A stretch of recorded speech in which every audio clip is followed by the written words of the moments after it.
weakened and exposed, forever on the defense.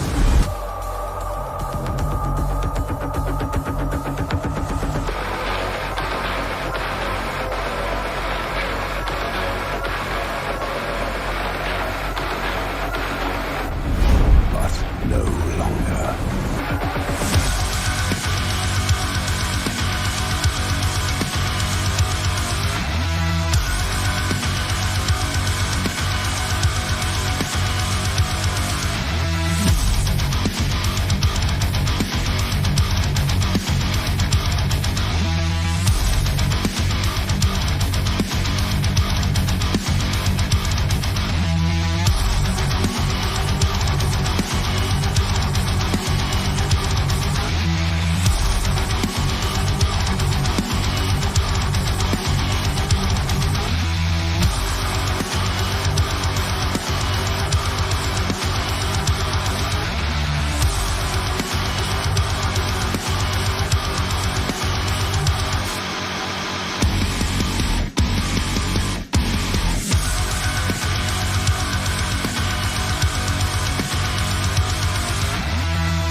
Hello everyone and welcome. Hope you guys are doing well. Today, my friends, we're back with King of the Wheel. So yes, it's King of the Hill basically, but we are using the wheel. And as far as the wheel goes, it's not only going to be the faction, but we also have basically a randomization going on for the, what the hell is that example up in the corner? I didn't notice that one. I guess that was a little bit weird. But it's going to be picking the Lord as well, is basically what I'm trying to say. So it'll be Lord and faction. That means you're going to be getting even more memes. Maybe some Tretch, maybe some Malice Darkblade. You never know. It should be quite a bit of fun.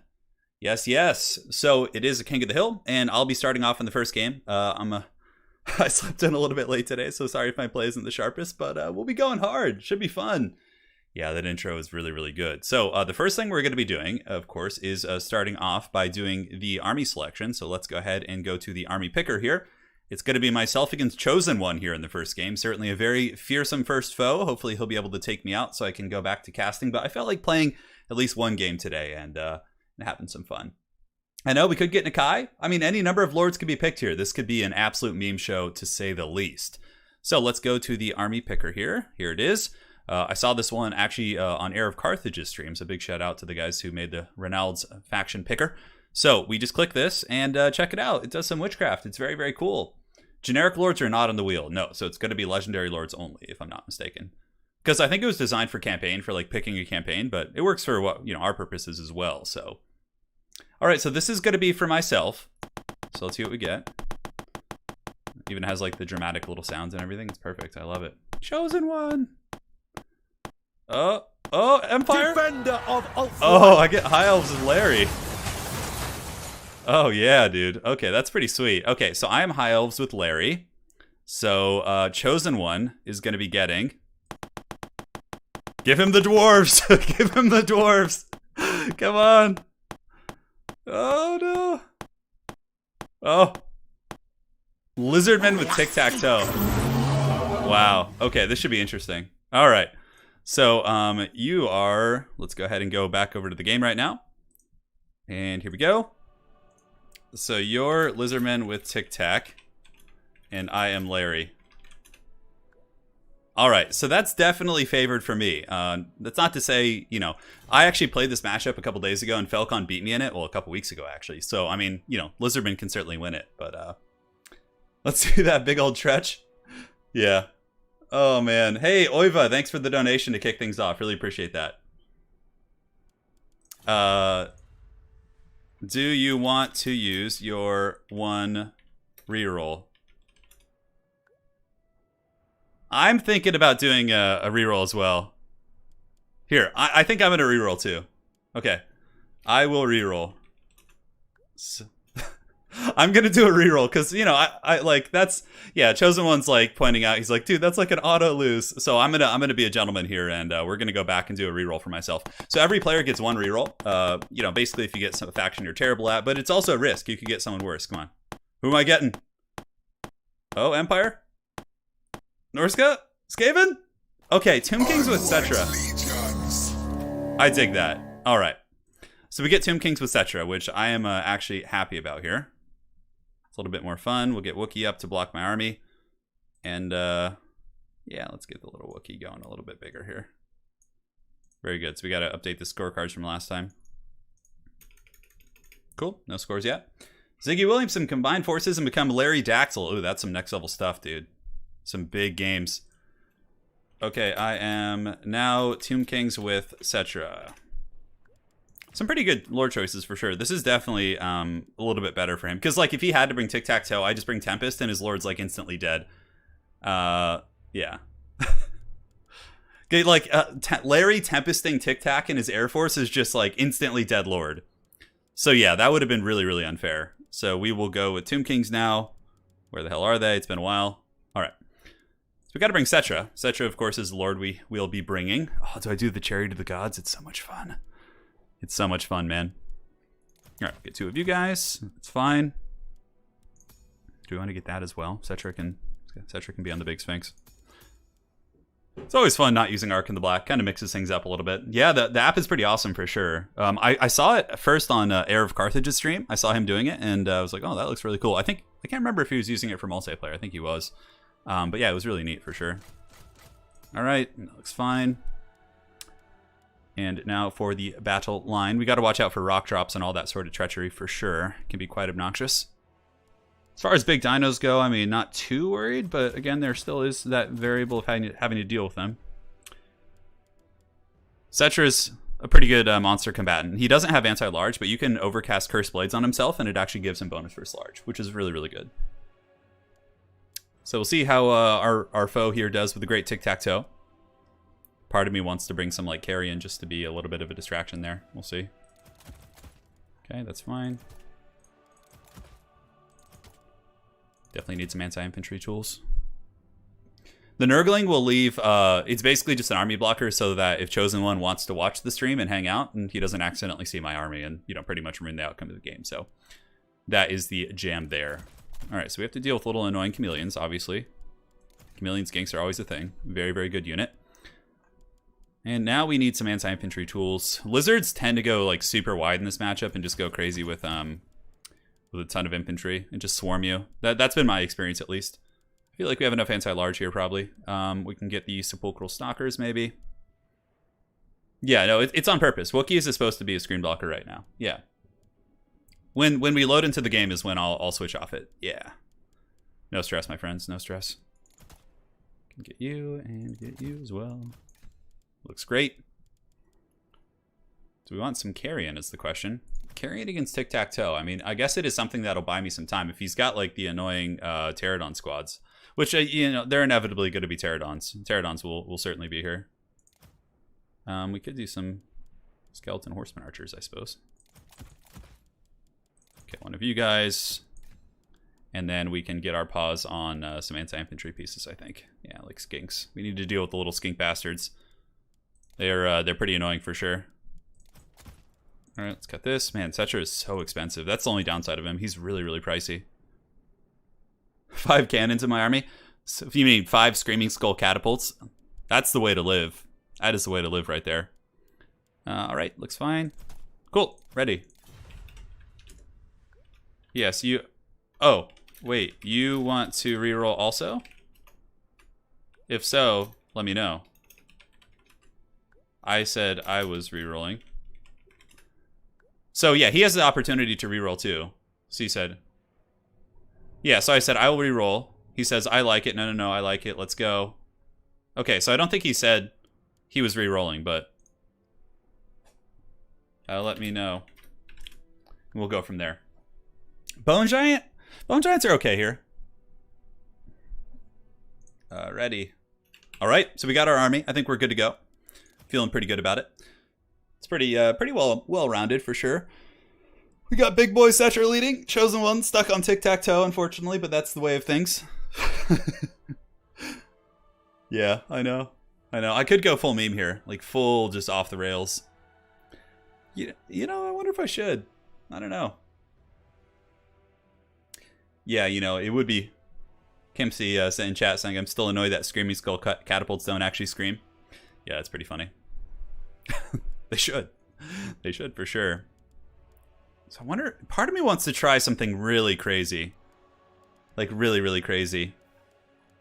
Light Mage double Bone Giant. That's so bad because most Lizardman players know that they just need to go like super wide, right? So he would just go super wide and, you know, and I would just be in huge trouble. Yeah, in huge trouble.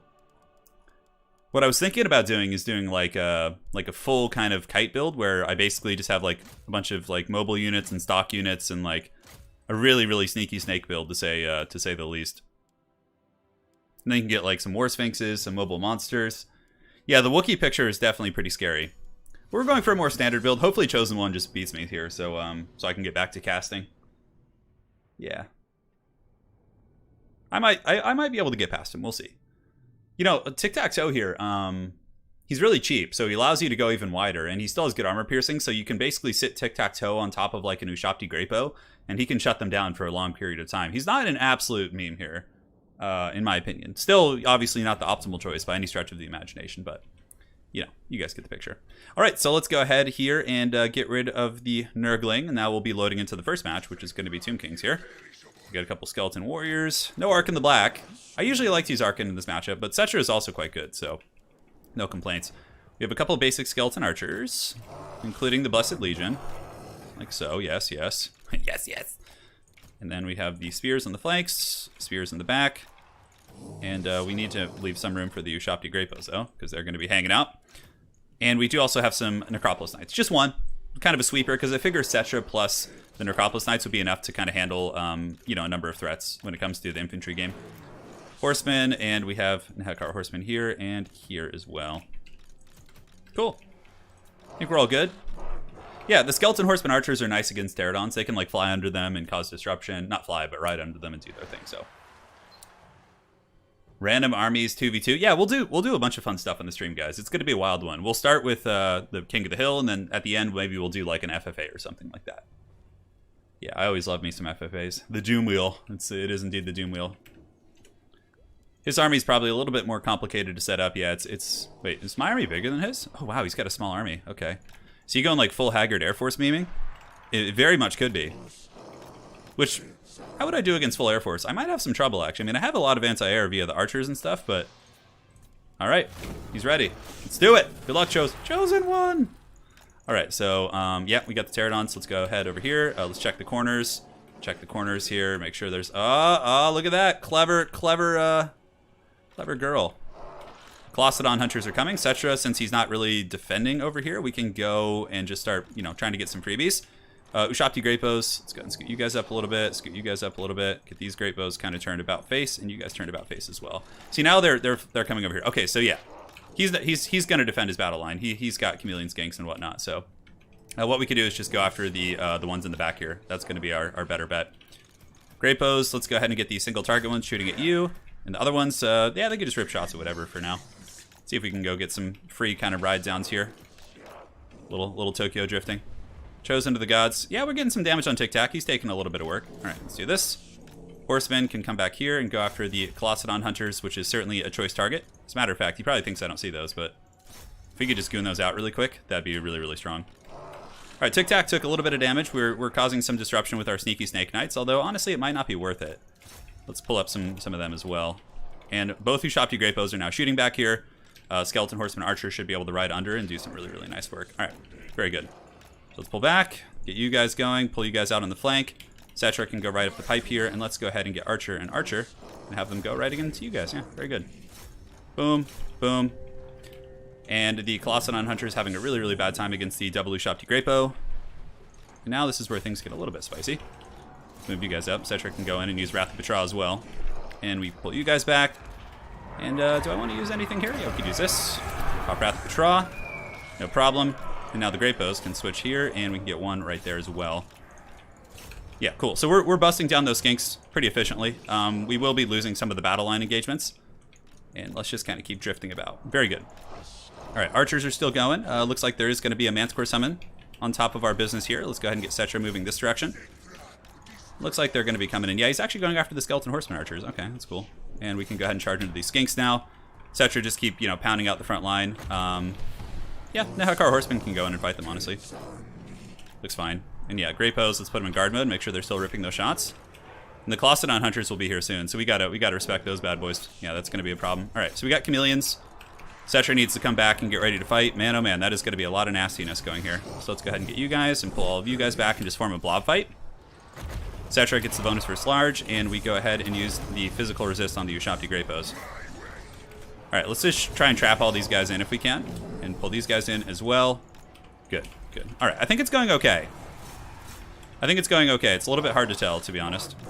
Skeleton Horseman Archers, let's kind of keep going. Yeah, the Ushapti got away. The crossfire from the Archers here has been pretty strong. So we're about to lose our front line. How are we doing? Okay, we got some of these chameleon skinks down. I feel like we're in okay shape. He's going to kind of bounce across here, and yeah, we need to keep focusing them down. What are these? Feral Manticore. Cetra, come over here, pull back, get the Nehakar Horsemen kind of going in after them. And we do have the blade, might as well use it. We're in combat, right? So let's get the value where we can. All right, go in there. Get them, boys. Ushapti Great Bows back. Let's pull both of you guys back. Try and reform ranks to the best of our abilities. Get the Skeleton Horseman Archers. Yeah, very good. So we clean those guys off. We can start blasting those little guys. Good. All right, Necropolis Knights. Let's get you across on the Saurus Warriors. We have the Ushapti summon. We're ready to go there. Another Manticore summon is active as well. Certainly quite strong. So let's go ahead and hammer you guys. Hammer you guys. They're pretty much the main threats to our army. Skeleton Horseman can go over there too. Looks like he's actually going after Cetra, which is good for us.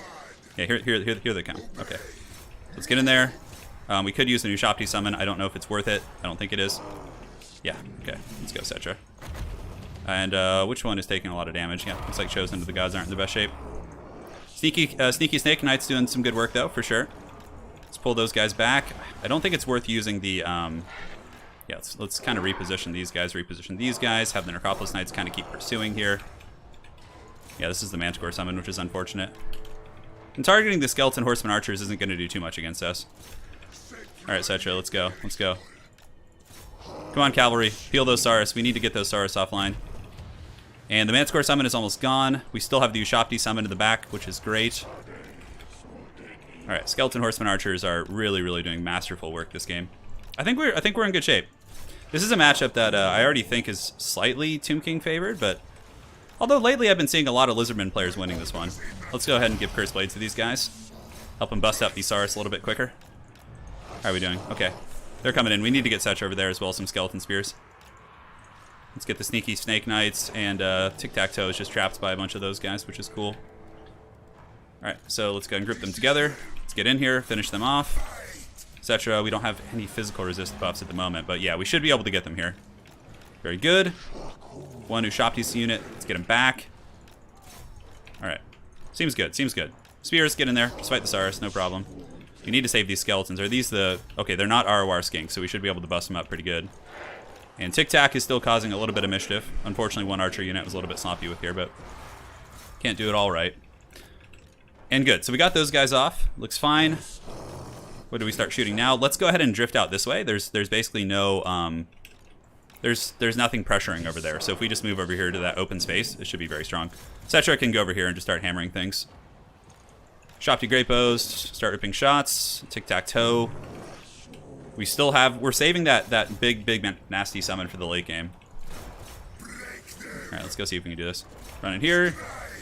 Try and get them to surround us, really, is what we want. Alright. Looks good. These Ushopti are back in business. Yep, looks fine. Set up those bows. Yeah, it's gonna be hard to get them away. Snake Knights might be able to do it, we'll see. We can overcast Cursed Blades, which is gonna give them bonus versus large. And then we can just actually surround Tic Tac, probably, and take him out, maybe. I don't think we need Cetra over there. Yeah. And here is where we use the Ushopti summon to protect our assets there. Yeah. The sneaky Snake Knights have anti-large right now. They should kill Tic-Tac-Toe, or at least do some good damage. Okay, Ushopti summon is coming. It's very, very slow now, obviously. You guys know this. So we can get them to rush in. Go after the Saurus Warriors. And how are the Snake Cavalry doing? I don't know why they're not engaging here. Come on, Snake Cav. Stay on the right target. You can do it. Still have a ton of Wind's Magic. Let's give it to them. All right. We've stabilized this position. We're pulling ahead pretty solid here in this game. And, yeah. Looks good. All right, man. Very, very tough scrap. Nice little 8-minute game to get this bad boy going. And we got our archers back. Cetra's going ham. It's probably gotten some really good value this game, too. Yeah, our Snake Knights are super happy here. We can, as a matter of fact, we can give them anti-large again. Get some terror routes going. Ooh, that was an intense one. All right, let's pop the blade. Let's move in after Tic-Tac-Toe. Yes. Oh, do I have some tactical reserve somewhere? I don't think so. I think we were pretty good about that this game. All right.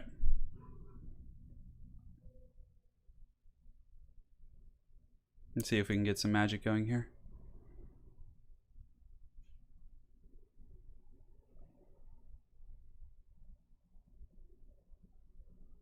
Testing, testing. Do you guys hear us? How you doing? I think we're back. Okay, good. It looks like it reconnected. Perfect. Rally, rally, yes, yes. Come back. Hey, man. Fixing stream. Stand by. I think we're good. You guys can hear me? Pray Sigmar? Yeah, okay. Sorry, the internet's just a troll, dude. Oh my god. It's like everywhere in California it's like that. I don't know why. It's weird. It's this area, I guess. I don't know. I gotta look into it. Yeah, no, it's good. Should be back soon in a second. You guys should see the full Monty here. Alright, very good. So you guys all got to see the first game, right? You guys didn't miss any of the first game. So that really isn't that big of a deal at the end of the day. You don't hear me? Okay. Yeah. So now we are going to go to the army picker. So let's go ahead and do this and get the army picker ready. Should be here. There it is. And let's go ahead and do the army for myself. We're back. We're back, baby. It stopped right at the end. Okay, that's good. You guys got to see it, though. Norska, Skaven, Tomb Kings, Coast, Counts, Chaos. Oh. Ooh, Wood Elves with Orion. That's what I like. Okay. Okay. Yeah, honestly, there was no crazy values. You guys didn't miss too much. Okay. Wood Elves and Orion versus... Let's do it. Oh! Sigmar! Defender of Ulf 1. Okay. So, Wood Elf Orion versus High Elf Alith. You want to re-roll? I'm going to give him the opportunity to reroll here, of course. Every player gets that, including myself. Sorry if there's a little background noise, guys. Mel Gibson's here. We'll go on Carrick Buffdar or something. That map is fine. The Wild Hunt is here. Part of me, do you guys want to reroll or do you want to see the Mel Gibson? Yeah. Part of me wants to reroll because I really dislike playing Wood Elves into High Elves. I actually think, and we have 2 Elves, I'm going to reroll. I'm rerolling. So let's go back to the screen here, and I'm going to use my 1 reroll. So.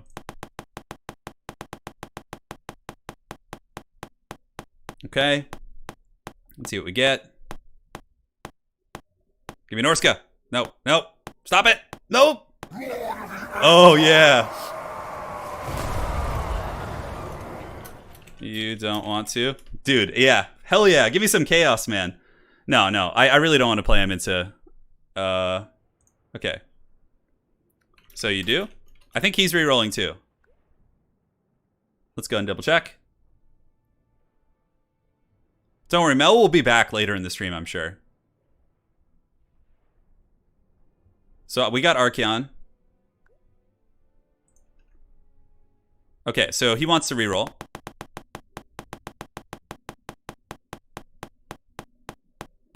Okay, let's do it. What's he gonna get? Oh my god, Sigvald versus Archeon! Okay. Chaos Sigvald for you. Chaos Archeon for me. Oh no! Oh no, and there's no sub-factions. Sigvald versus Archeon, dude. Oh, this is gonna be fun. Holy shit. Okay. Yeah. Alright, let's get this party started. Let's go ahead and switch back. Alright. Well, let's get the Wookiee to block the chaos. So he is now Sigvald. Yeah. Okay. So this is gonna be very, very interesting. Oh my god. How do you even play this? I mean, yeah, armor piercing's probably really good, right? Okay, I have Archeon, he has Sigvald, so he's got a Footlord, so his build is gonna be far less mobile. No, Archeon has to ride his mighty warhorse. I have to go foot Archeon? No. No. Alright. I'm just gotta make sure the screen blocker's working. Okay. You guys will partially see what I'm picking. It doesn't matter. It's mainly just to prevent, you know, happy little accidents there. Okay. That looks fine. Nowhere do I, bro. Nowhere do I. He's like, dude, I have no idea. I'm like, I don't either. We don't ever play this. All right. At least I have my caster and character all in one. That's kind of nice. Okay, so what do we want to get? Burning Head is okay against Chaos. It's not that good against armor. He's probably going to go Great Weapon Warrior, so probably just going more like support Archeon is a little bit better. All right, that feels fine. In my 4 years of playing Warhammer, I don't recall playing a Chaos Mirror. Dude, I've seen them before. Yeah, I've seen them before. I have seen them. They're not common by any stretch of the imagination, though. Yeah. A Hell Cannon duel? It could happen. I don't know. I'm on the fence about the Hell Cannon idea. We'll see. All right, so we got some of that. We have some of you guys. I mean, I guess they'll be okay. I feel like we have to have some thematics, so I'm going to bring one unit that probably is going to be a problem for me, but I'm going to do it just because it looks cool. So yeah, just live with it. We got one cool looking unit. All right. That's fine. And is there any way we could afford another one of those? Probably not. Okay. Ready. Good luck, have fun. All right, this should be great. This should be great indeed. And let's go ahead and get another one of you.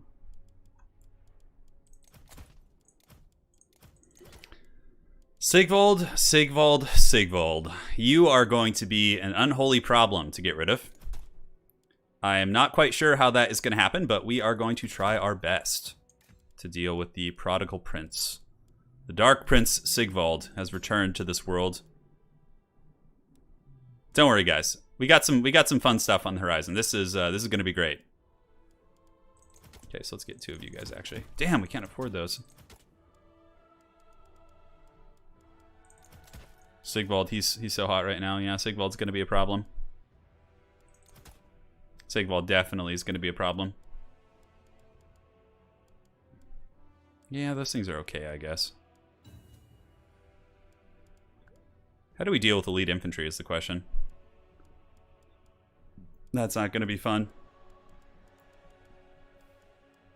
Okay, so maybe get you guys followed up by a single troll toll unit. Yeah, whatever. This is fine. I have no idea what's going to happen here. Okay. All right, good luck to my opponent. Yeah, Archaon can give immune to psychology to the armored trolls. Yeah, he can. That's very true. Hey, thank you so much, Oiva, for the donation, as well as Ziggy Williamson. Appreciate that. We have another one from Oiva. Dude, hell cannons are like my favorite unit to use. So you damn well know there's going to be some hell cannons in this build. Yeah. All right, so let's go ahead and break it down. Shit, I didn't even check if this is tournament legal. I think it is. Oh, whatever. This is just a meme stream anyways. So we got the double hell cannon. We have one halberd unit who's going to defend them and hopefully do a good job. We have marauders in the front because obviously 2 hell cannons is really expensive and I don't want to have like a super narrow army. And we can get some basic marauders back here just to kind of play defense. Okay, Archaon and the Swords of Chaos can ride together. Yeah. Get you guys in group 2. And, yeah, okay. 3 and 4. So we can change targets at whim. And 5. Alright, well, here goes nothing. Archaon's just yelling at me all angry. Can't you just be normal, Archaon? You gotta be all difficult. Where do you know, honestly, I don't think Chaos is bad. Yeah, I thought about I had a Chariot picked, but then I knew you guys would want to see the Swords of Chaos. I know what you guys like, and yeah, I mean, look at these guys. Come on, it's Archaon, and what I want is for him to bring the Mirror Guard, for me to have the Swords of Chaos. Each Lord has a respective bodyguard, and then I can turn this into a replay later where it has like a cool theme to it. That's my grand scheme in all this. Ready. Reginald is I think a Vampire Count player. I think is his best faction. Yeah, I think he's pretty good. I'm sure he's good at every faction though. Yeah. We got some. You have to have some skirmishing because if I don't, then he's just gonna troll me with them. I almost brought the Soul of Damnation, but I was like, let's just bring 2 cheaper ones and live long and prosper. All right. So does he have any elite units? Yeah, he's got great weapons, which is exactly what we wanted. I was hoping he would bring like good infantry quality, so then we can nuke them with hell cannons and do our thing there. So move up, move up, move up. Swords of Chaos. Let's go. Yeah, he's got some chariots, so for me it's more hell cannon. His army's probably stronger overall, just looking at it. It's like more well-rounded. But, you know, I think we'll be okay. We got some hounds here, too. Alright, hell cannons are now unleashing some hellish salvos. That's alright. It's fine. So let's start throwing some javelins here. See what we can do. He's got a Manticore as well. The Swords of Chaos stand ready. I have a feeling I'm gonna lose this terribly, dudes. Oh man, okay, so we got the Manticore a little bit. We probably need to pull up some dudes to just buffer a little bit, and then get you go here, you go here. Oh man, are we even hitting anything? So Swords of Chaos, you guys can go follow the Gorby's chariots. That's fine. Get you guys kind of chilling over here. Get my own hounds there. He's pressing in. We need to bring up some marauders to kind of buffer them out. And let's do this. Pull you guys back this way. We can go ahead and fireball something if we want to. No problem. Skirmishing is going. Alright, he got a nice little cheeky chariot charge on me there. Nothing I can do about that. Just have to hope the hell cannons keep generating some good value. Marauders are a little bit faster. What are these, Chaos Marauders? Okay, we can try and hammer them real quick. Oh shit, where are those guys going? Jeez. They're getting a little bit hog wild, aren't they?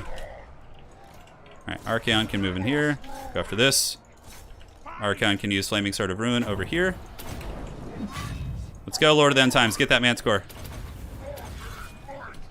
Alright, pull across. You guys pull back ever so slightly. Okay, Archaon did not get the Manticore, which is very, very disappointing. But Swords of Chaos are actually doing some really good work in here. And it looks like he got some hounds on my stuff. So we have some units nearby, so it shouldn't be too much of a problem. So let's get these guys back on the Hell Cannon as soon as we can. And have them just start shooting into this blob here. I have no idea how this is going, to be honest.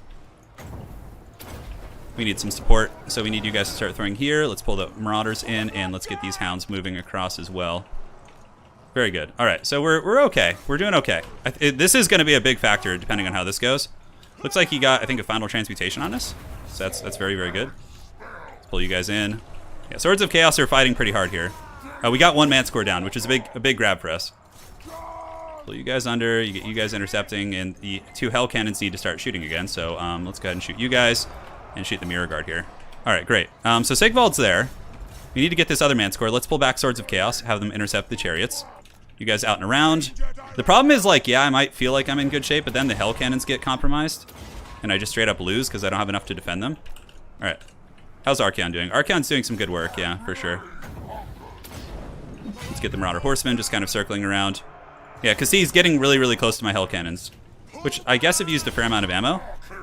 Archaon got the other Manscore down, though, which is great. So we got both Manscores, which is awesome.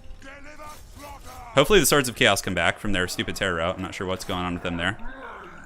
All right, very good. So, yeah, how are the Hell Cannons doing? Hell Cannons are about to be shut offline, so you need to pull this one back and just kind of run the crew. Great weapons. Yeah, this is going to be hard to win with the Hell Cannons going offline. Let's see if we can snipe his caster real quick. That would be certainly a step in the right direction. The poor Hell Cannons, yeah, they're not long for this earth. See, the Hell Cannons were the weak link, for sure. Let's get the Marauder Great Weapons going after Sigvald here. Alright, so the character sniping might save us some time. At least our Hell Cannons were able to get some value. So let's just run the crews. Okay, we have this caster down. Archaon can use some buffs on himself. How are our Marauder Horsemen doing? Okay, they need to... Okay, we need to kill this caster. That's pretty important here. The poor Swords of Chaos are just struggling.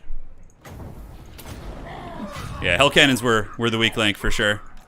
It just gave him so much free value. Yeah, it was a fun, ambitious idea. Okay, let's get this caster. We'll save the Slayer of Kings. Oh, my poor Hell Cannons! No, dying to Hounds. Come on, Archaon. Get him. Get that Chaos Sorcerer. You know, Burning Head actually would have been fairly nice in a bunch of these engagements. Oh, the Swords of Chaos are back. It's over. I have the high ground. Slayer of Kings. All right, we're going for you, Sigvald. The Jewel of Jewels. Let's give it to the people. Archaon's trying his best. I'm trying to think if there's like any cheeky way we could come back. I mean, maybe if Archaon just bodies Sigvald here and just takes him out. That might be like our only chance. All right, so let's get in there. Okay, Archaon's actually putting a bit of a clinic on. Our Marauder Horsemen are moving in. I guess with Slayer of Kings active, he's really, really scary. These are Horse Masters. Man, Archaon's going Super Saiyan here, guys. Is he going to be able to pull some shit out? I don't think so. Maybe if we had a Burning Head, you know. Come on, Archaon. Let's see. Let's get out of there. The Manscore's coming. We need to like lure it into open field. GG, well played. Hell Cannon Gambit didn't work out. Didn't work out. Yeah, poor Hell Cannons. We'll call that game. Poor Hell Cannons. GG, well played. It was a really fun match. We did get the Mirror Guard versus Swords of Chaos. Swords of Chaos, how'd they do? Oh man, 700 value. Yeah, his army was pretty solid. Like, it was a good, strong army. Swords of Chaos were weak. Hell Cannons were subpar. Like, just too much inefficiency in this army to do well. All right, so GG, well played. I will rehost lobby. And then you join as king. GG. GG. Just 2 Gs is all you need for that. So I'm going to rehost. And turn King of the Hill. Turn King of the Hill. Memed a little bit too close to the sun, guys. So I'm sorry about that. Hell Cannon got 500 gold value, guys. 500, yeah. Archaon actually was quite strong there. He was putting a bit of a clinic there. Oh, so we got Felcon versus Reginald Puggington. Oh, dude, I'm so excited I lost now. Felcon was waiting. Oh, yeah. I will check my Steam requests. I'll do that right now. Hold on. All right. Looks good. Okay, I just confirmed a couple requests on Steam. What is it? Yeah, okay, we should be good now. All right. So let's go ahead and set up for the next random pick here. Turtle Punch. Sorry I missed your donation. He says, ran into your stream recently. Really enjoy watching competitive Warhammer 2. Where is a good place to for a noob to learn about some of the in-game lore? Oh, lore. You can go to Lore Master of Sotek. You go to Italian Spartacus, who of course does a ton of lore videos. There's tons of lore videos on Warhammer Fantasy. But yeah, if Book of Troyer is one of my favorite ones too. Book of Troyer is really, really good.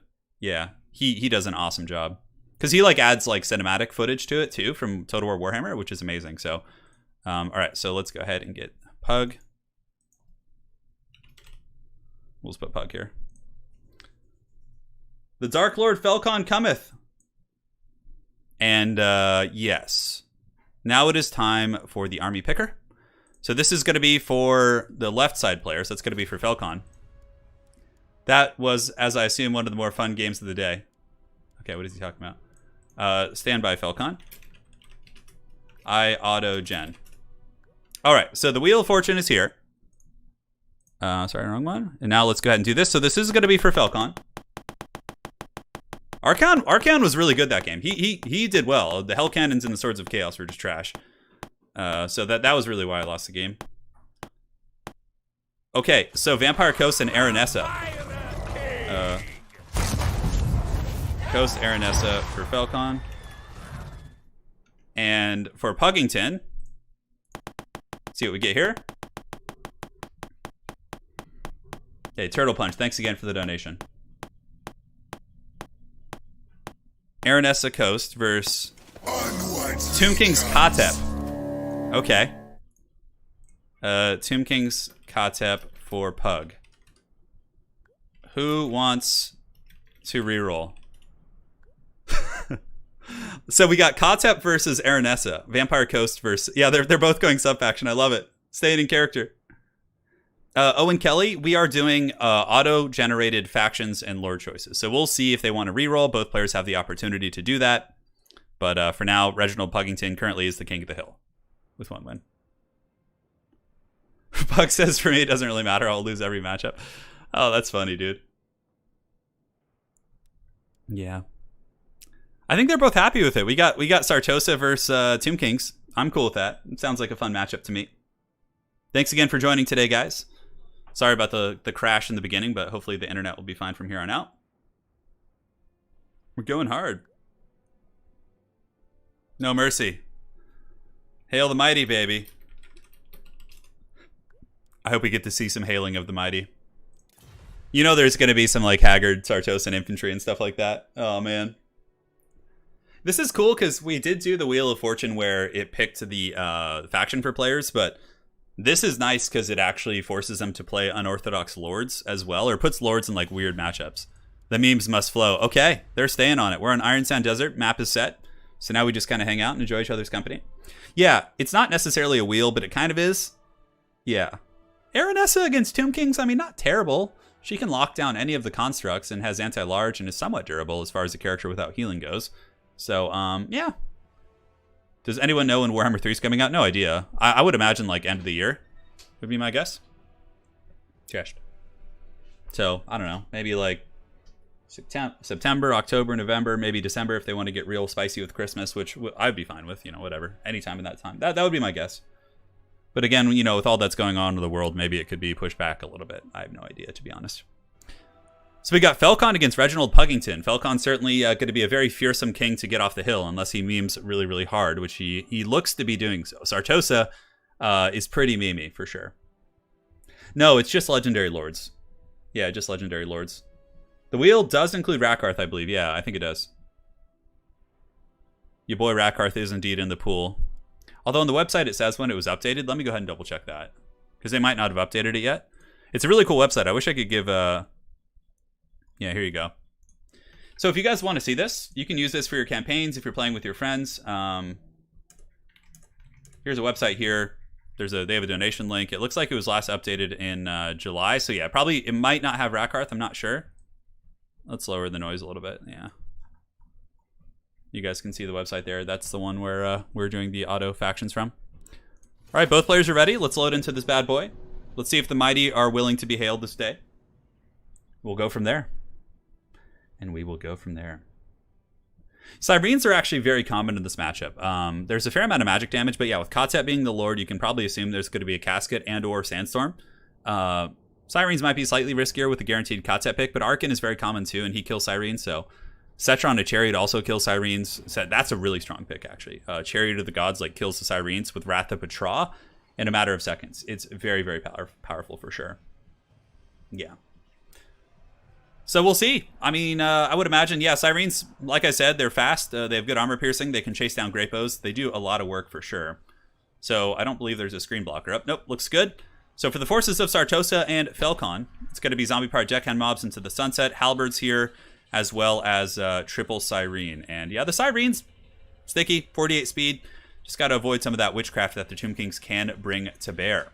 On top of that, we do have deck bombers. Felcon's a big advocate of these bad boys. Yeah, there she goes. Lady Turin saying farewell. The deck dropper bombers do fire damage, and they're pretty good at killing, like, you know, just chaff infantry. And, you know, even Tomb Guard only have 50 armor, so the bombers can be quite effective. Felcon does also have triple Carronade, probably as a countermeasure against, like, Ushapti Great Bow and things like that. So, sorry about the laundry machine, guys. It's going pretty ape. I might have to turn that thing off. We're trying to multitask here. We're trying to multitask. But, it is what it is. So over on the far side, if we look here at the forces of DJ KOTH, it is a battle line of skeleton spearmen backed up by Nehekar warriors. Yeah, just a super wide infantry line. And it looks like he's got skeleton archer chariots. Okay, you almost never see those. More Nehekar horsemen. We got some Eyes of the Desert in the back. And where's KOTH? KOTH is going to be Horsetep today, so no DJ booth for him. No sick beats shall be dropped, which I think is fine. No, did it lag for a second? I think we're good. Yeah, it was probably just a little bit of a blip. YouTube was being a little bit strange today too. Like, I had to refresh the stream a couple times to get it to appear on my end. So, yeah, something to consider. You haven't missed too many games. Just a couple. Can't hear any background noise? Great. Glad to hear that.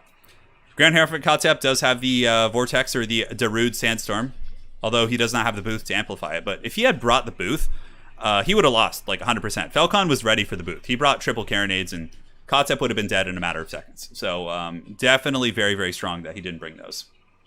KOTH's on tour. Yeah, he's not on the tour bus. He's more like in the tour van. The bus would, you know, be the chariot, but you can't have it all, man. You can't have it all. Does not compute. Yeah, I know. We're going.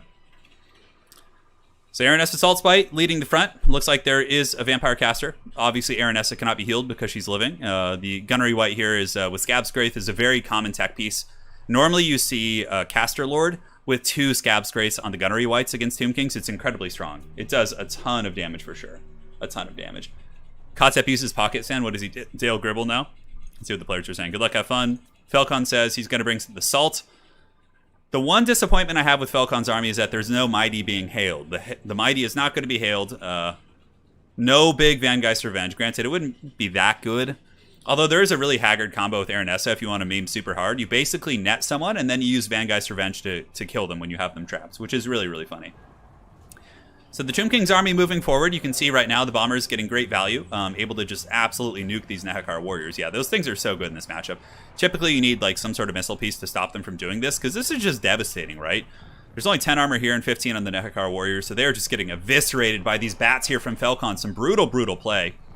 And yeah, the cannons can kind of see. They're a little bit obstructed. It looks like they're now going into... They're obstructed in the center here, but they found a good home here. And the Skeleton Chariots are just taking a massive pounding. And so far, I would say Felcon is off to a very dominant start here, as he's really, really dunked on the front line. They're actually crumbling now. And he's now going to use the bats here to bomb the archers. And then a Scab's Graith from his Gunnery White in the back. The Scab's Graith going to be going down. And just look at the value those bomber bats have gotten. Something else to consider, too, is that the Gunnery White is actually able to give them extra powder. It looks like, oh, Felcon might have missed that invocation. I think he casted it, and it didn't get anything there, which is a little bit unfortunate, but certainly not the end of the world. So here comes the Eyes of the Desert creeping up. KOTH on his horse getting blasted. You know, just takes one slip up, one lapse of micro. KOTH is down to about 60%. Felcon really putting on a Vampire Coast clinic here, picking off value targets. You can see the Blessed Legion's gone just about. Nehekar Warriors are just about gone. There's just so many things here that are looking really, really rough for ye old Tomb Kings. But, you know, once the Chariots start to get a little bit of penetration, maybe things could change, or what's left of the Chariots. It looks like we still do have a couple. And okay, this is actually nice. The Gunnery White here is trapped. I definitely think that Reginald Puggington should grab his skeleton Chariots and just, you know, run down the Gunnery White here and just, you know, take that bad boy down, do some work. We'll see. Here comes a big Chariot charge, Nehekar Horseman charge on the flank. Sirens are falling back to the Carronade, maybe looking to get some support from the pole arms. this could be something. Chariots obviously don't do magic damage, but yeah, it looks like they're going to be peeling off, not wanting to get engaged with the double Cyrene as well as the halberd support. But yeah, this Pug has the right idea. He needs to get back here and shut down these cannons. Otherwise, you know, the cannons are eventually just going to kill the chariots and Grand Hierophant KOTH. But yeah, it's a tricky pickle. Aranessa kind of standing in open field right now. The bombers still doing some disgusting work. It looks like an invocation did go down on them, so they have been healed. Kind of low on ammunition, but that's what's so cool about the gunnery white here, right? Extra powder on the bombers. That is oh, he brought the Salt Lord Scuttlers, man. I didn't notice that. Oh, that's so cool. Salt Lord Scuttlers actually have armor sundering, so they can tank the armor of these targets. And yeah, look at that. Brutal damage on those skeleton archers there. That is some disgusting stuff for sure. Now in the back line, KOTH dropping a Darude Sandstorm on top of the Syrenes. It appears to have done some decent damage. And now we do get KOTH actually diving into polearms. Probably not his most tactical move here. And now he's going to be taking a ton of anti-large damage from these haggard zombies. And you can see there is going to be a Realm of Souls going down from the Tomb Kings as well. But an all-in dive in the back line, more or less. Chariots or Nehekar Horsemen are being forced in. There is an open cannon right here that maybe the Tomb Kings could summon a new Ushapti on top of. But it looks like the Ushapti summon might be used here, actually. Interesting choice. This would have been a free cannon. I guess maybe he figures that he can kind of bunker bust these zombies with the Ushapti. And I guess he's still getting to Carronade as well. So maybe Reginald Puggington will be able to kind of fight his way back in this game. We will see. Bombers still going strong, using the last of their ammunition. These bombers who are about out of ammo did dive onto the archers to lead them to crumbling. The other bombers are just doing disgusting damage across the board. I would imagine their value is probably between 600 and 1,000 across. We'll see. And here comes Araness Assault Spite, all hands hoy. She's in the backfield going after the Ushapti. And yeah, she's got anti-large. She can certainly shank them down pretty well. And she's living her best life, to say the least. Syrene's piling in. Syrenes will be able to easily defeat Skeleton Warriors, but we do have the Eyes of the Desert in the back, which do magic damage, ripping some magic shots into the Syrenes, and it's doing some okay damage. They're partially obstructed, but you can see the shot there took out about 2 Syrenes, give or take. Oh, did I miss a number? Did I miss the blessed number here on the channel? I'm sorry, guys. So bombers are out of ammo. I'm trying to see what salvation the Tomb Kings could perhaps have. This is a nice start. Killing a cannon that more or less has full ammunition will tilt the balance of power back a little bit. You'll see it kind of creeping towards the middle. Here, Reginald Puggington able to finish off the Carronade here. And if he finishes off this one, there might be kind of a glimmer of hope. As long as KOTH didn't die here. Did he die? He might have, actually. The Eyes of the Desert are trying to get back. Yeah, you know, with KOTH being dead, that's probably game. I was going to say, if KOTH had lived, yeah, it looks like he got dragged down in that blob. He probably got caught in the Spearfisher's net from Aranessa. But, yeah, it's tricky. Because if he was alive, he pulls back. He still has some chariots, some cycle charging potential. But without him, I think Aranessa is just going to be able to deal with everything. Oh, and the dreaded Spearfisher's net is here. The Syrenes got their prison shanks out, and you can see that the big monsters are going to be going down. Beautiful play. Aranessa really putting in some work here. Oh, she just jump kicked that thing. Oh, look at that. Army losses kicking in. And your boy Falcon with Araness Assault Spite pulling in the victory. Yes. Few Flea God. Yes, I do read chat. Typically, if you want me to answer questions from chat, the best time is just to get me in between games when we're waiting. Because when I'm doing commentary in the game, it's gonna take some time for me to catch them. But of course, yeah, I'll answer your questions, brother. Hope you're doing well. Man, cool stuff. Aranessa didn't get crazy value, but the cannons 800, 1,000, 1,300, bombers 800, yeah, 600, 600. Really good. Removing the archers from the equation was very strong. It's very good stuff, guys. I definitely approve. Yeah, the Tomb King's army took so much damage on the approach, man. So much damage. So let's go to the next game. GG, well played. Salt Lords are lords. Did you get so much damage on lords from Overcast? Oh, it looks like maybe Puggington took some Overcast damage. It could have been. Yeah, it's hard to say. To the Golden Monolith next. Kevin Robinson. I'm slightly confused. Slightly confused. Yes. Oh god, we have math going on in chat. Math is my most dreaded subject. Yeah. Math is terrifying. When is the next March Madness brackets released? Well, that'll take place, Hank, when we have the next faction war, which I'm thinking about doing this weekend. I have to talk to my lovely wife and see what our weekend's going to be looking like, but it'll probably be either Saturday or Sunday. I don't know which day, but I'm thinking about starting to schedule that and get that going. So we got Dactyr versus Falcon here. Now we can go ahead and update the scoreboard. So Falcon has taken the crown. No surprises there. The Dark Lord himself has appeared. Making his build was memey, but not like super memey. Like he still had a lot of the key components in that matchup covered. But yeah, it was good. It was good. Yeah, math is the worst. Oh man, I'm just bad at it, so I'm very biased. So, all right. So for Falcon, let's roll it. Let's see what we get. Falcon is the Salt Lord now. Anticity is the Kraken Lord. We've discovered that from previous events. Greenskins with Grimgore. Oh yeah, dude. Oh yeah. Felcon. Greenskins, Grimgore. Alright, so Felcon gets greenskins with Grimgore. And now for Dactor. Oh yeah, dude, Grimgore! Grimgore, baby! Kong vs. Godzilla. Hold on, let me give you my prediction on that in just a second. Oh, Empire with Volkmar. Oof. Dactor, Empire, Volkmar. Who wants to reroll? Alright, so we got Grimgore versus Volkmar. Yeah, so what I think is going to happen in Godzilla vs. Kong. Godzilla's going to be, you know, kicking the shit out of King Kong. Then you're going to discover that Godzilla is actually Mecha Godzilla. And actual Godzilla is going to escape from some imprisonment or some exile. He's going to come back and team up with King Kong, and they're going to beat the shit out of Mecha Godzilla. You know, because you don't want to have, like, the actual characters fight and then have, like, some decisive, like, oh, yeah, Godzilla's better than Kong or Kong's better than Godzilla. And that, because that kind of hurts either one of the franchises. Whereas having it be Mecha Godzilla, like, takes the edge off, and then at the end you're like, oh, actually wasn't Godzilla, and there's still kind of that mystery of who would win. So that's 100% how they're going to do it. Turbot, spin the wheel. Glad to be able to finish my workday with this. Hey, I got you, man. A lot of fun games to come. The map is monolith. Map is set. Golden monolith. They're talking some smack. Oh, I love it. I love it. The clanmates are talking smack. So we got Grimgore versus Volkmar. Volkmar basically very strong against him, but we'll see. Yeah. That's what's going to happen. Like, I'm willing to bet that. It's going to be Mecha Godzilla. It's not going to be actual Godzilla. Yeah. You know, if it were actual Godzilla versus Kong, I would prefer Godzilla to win because he's always been my favorite between the two. But, you know, King Kong has he's got his stuff going on. Yeah, but like it's going to be Mecha Godzilla. There's no way it's going to be actual Godzilla.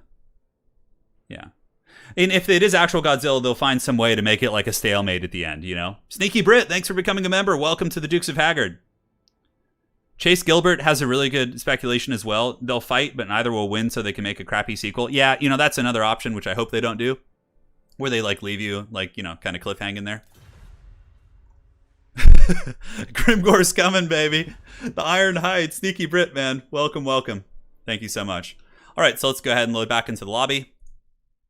While the players pick their army. Welcome to the Dukes of Haggard, my friend. Volkmar and Grimgore, yeah. Sneaky Brit, you've been watching for years now. Right on, man. Yeah, you see, if Mecha Godzilla is built, then you have that whole layer of like, okay, Mecha Godzilla's defeated, but who built him, right? So then there's this whole, like, the universe expands even more. You get to develop an evil corporation, an evil mastermind villain that you can incorporate in future movies. There's just so much to go with that. Yeah. Yeah. I haven't even really like watched the trailer too. I've seen the first trailer they put out, but the Haggard salute is a spin kick, yeah. All right.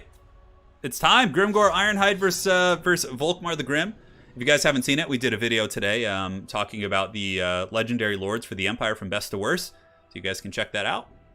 In my opinion, Volkmar the Grim is the strongest lord for the Empire, followed by Karl Franz. Granted, that can be matchup specific. Sometimes Franz is better. It depends. But overall, that's my jam. Yeah. Generally works is that it's a collaboration in disguise. Makes sense. Yeah. Mechanic God. If I remember correctly, Mecha Godzilla. I can't remember the original story. I did watch the movies as a kid, but I just don't recall. It was so long ago.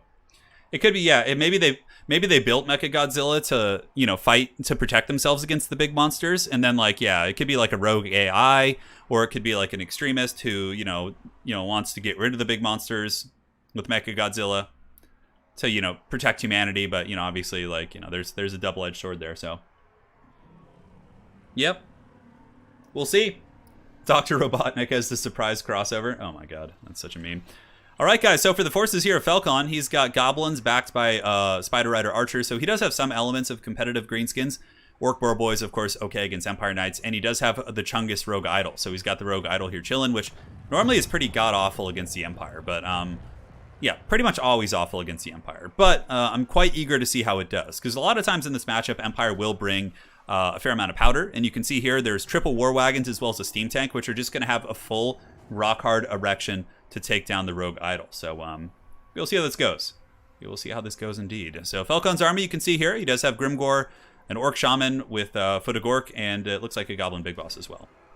So now for the hordes of Dactyr. Dactyr here with yeah, this is a somewhat meta-ish army. The wagons are, you know, some people bring them, some don't, but he's got the Sigmar Sons, Flagellant, Steam Tank, Volkmar, really nasty terror-causing Unbreakable Core with the Jade Wizard to heal the Steam Tank, Empire Knight, Spearman, and Triple War Wagon. So I like the build.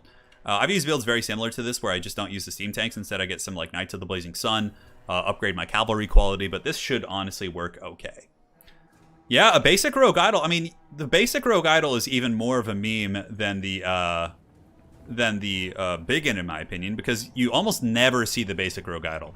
Occasionally, when people are joking around, you'll see a Biggin, but in this case, yeah, I mean, this has got to be catching Dactyr off guard. Now, if Falcon can use his Spider Riders and his mobility to effectively shut down the War Wagons and the mobility, you know, that could be something. Then suddenly, you know, you got the big Rogue Idol just marching down a Steam Tank. Like, the wagons are the tool that is going to, you know, pump down that Rogue Idol for sure. So if Falcon can remove that threat, the Rogue Idol will easily defeat Volkmar in combat. Can certainly, you know, trash can a Steam Tank here. Yeah, Steam Tanks aren't uncommon in this matchup in actual competitive tournament play. I use them quite a bit with Volkmar. It's really, really tough for greenskin players to remove both of those. So yeah, we'll see. Volkmar the Grim looks like he wants to move in on the AP Kaluni. Certainly pretty good if he can catch them in a blob and then use the Soulfire Bombardment. Yep, you can see Falcon moves in. Ooh, and the Goblins pile in, but it looks like... yeah, no, excuse me, if Dactyr can catch him. Dactyr is the Empire. So yeah, that was really good. Falcon's Goblins took a hammering, but look at that. He drops the Fanatics on top of the Sigmar swords here, the Swords of Sigmar, the Sigmar Sons, and it actually did okay. So the Greenskins haven't taken too much damage on the approach. The Rogue Idol hasn't taken any damage either, and Grimgor is moving, man. If Grimgor is able to get his hide, his iron hide on the side of the Steam Tank's hide, certainly some good damage could be generated, and now you can see the Skirmishers of Falcon moving up to get some pot shots. Oh no, this banishment from Dactyr could be brutal. Oh no, it hits the Goblins, Orc Boys, goes into the Skirmishers. Oh, and it's just drifting through all of his forces. That was a really, really punishing banishment. So now Rogue Idol's coming in. Rogue Idol's very healthy, which is incredibly strong. And Grimgor is helping work on these Spearmen here. Nice little brain buster. Falcon's trying to kind of bunker bust into the back line. And look at the atomic clap coming in from the Rogue Idol. We will see. We will see. Can you imagine wagons? I can. And here comes the Orc War Boys moving into the back line. Going to be jumping on the Steam Tank. There are some spears nearby. Volkmar probably needs to come back here as well and help, you know, peel this back line, buy some time for the tank, etc., etc. But Falcon getting a nice little surround. He does have the Orc War Boys coming in. The Wa is now active here in the valley as the Goblins are suddenly rocking 44 melee attack. And Grimgor has got that Steam Tank where he wants it. And if Falcon wins with this army, I'm going to be super impressed. Big Foot of Gork going down, and it could just barely miss those Empire Knights. They did have the Shield of Faith, which gave them the 22% ward save there, but that banishment was really, really sexy for sure. Now, balance of power is more, yeah, it's dead even. Nobody's really in a massive state of advantage. But the problem for Dactyr is if he doesn't start getting this Rogue Idol down, he's going to lose this game. And based on the current progress of these wagons against the Rogue Idol, I would actually say that Falcon is in a better position, which I definitely did not expect, because Volkmar is so good against foot characters like Grimgor, and the Rogue Idol is super weak against the Empire. But, you know, Falcon's done a good job, you know, making the wagon shoot other targets. And now we have Grimgor. He should be beating on the Steam Tank here. I'm not sure what he's attacking. It looks like he might be hitting the State Troopers nearby.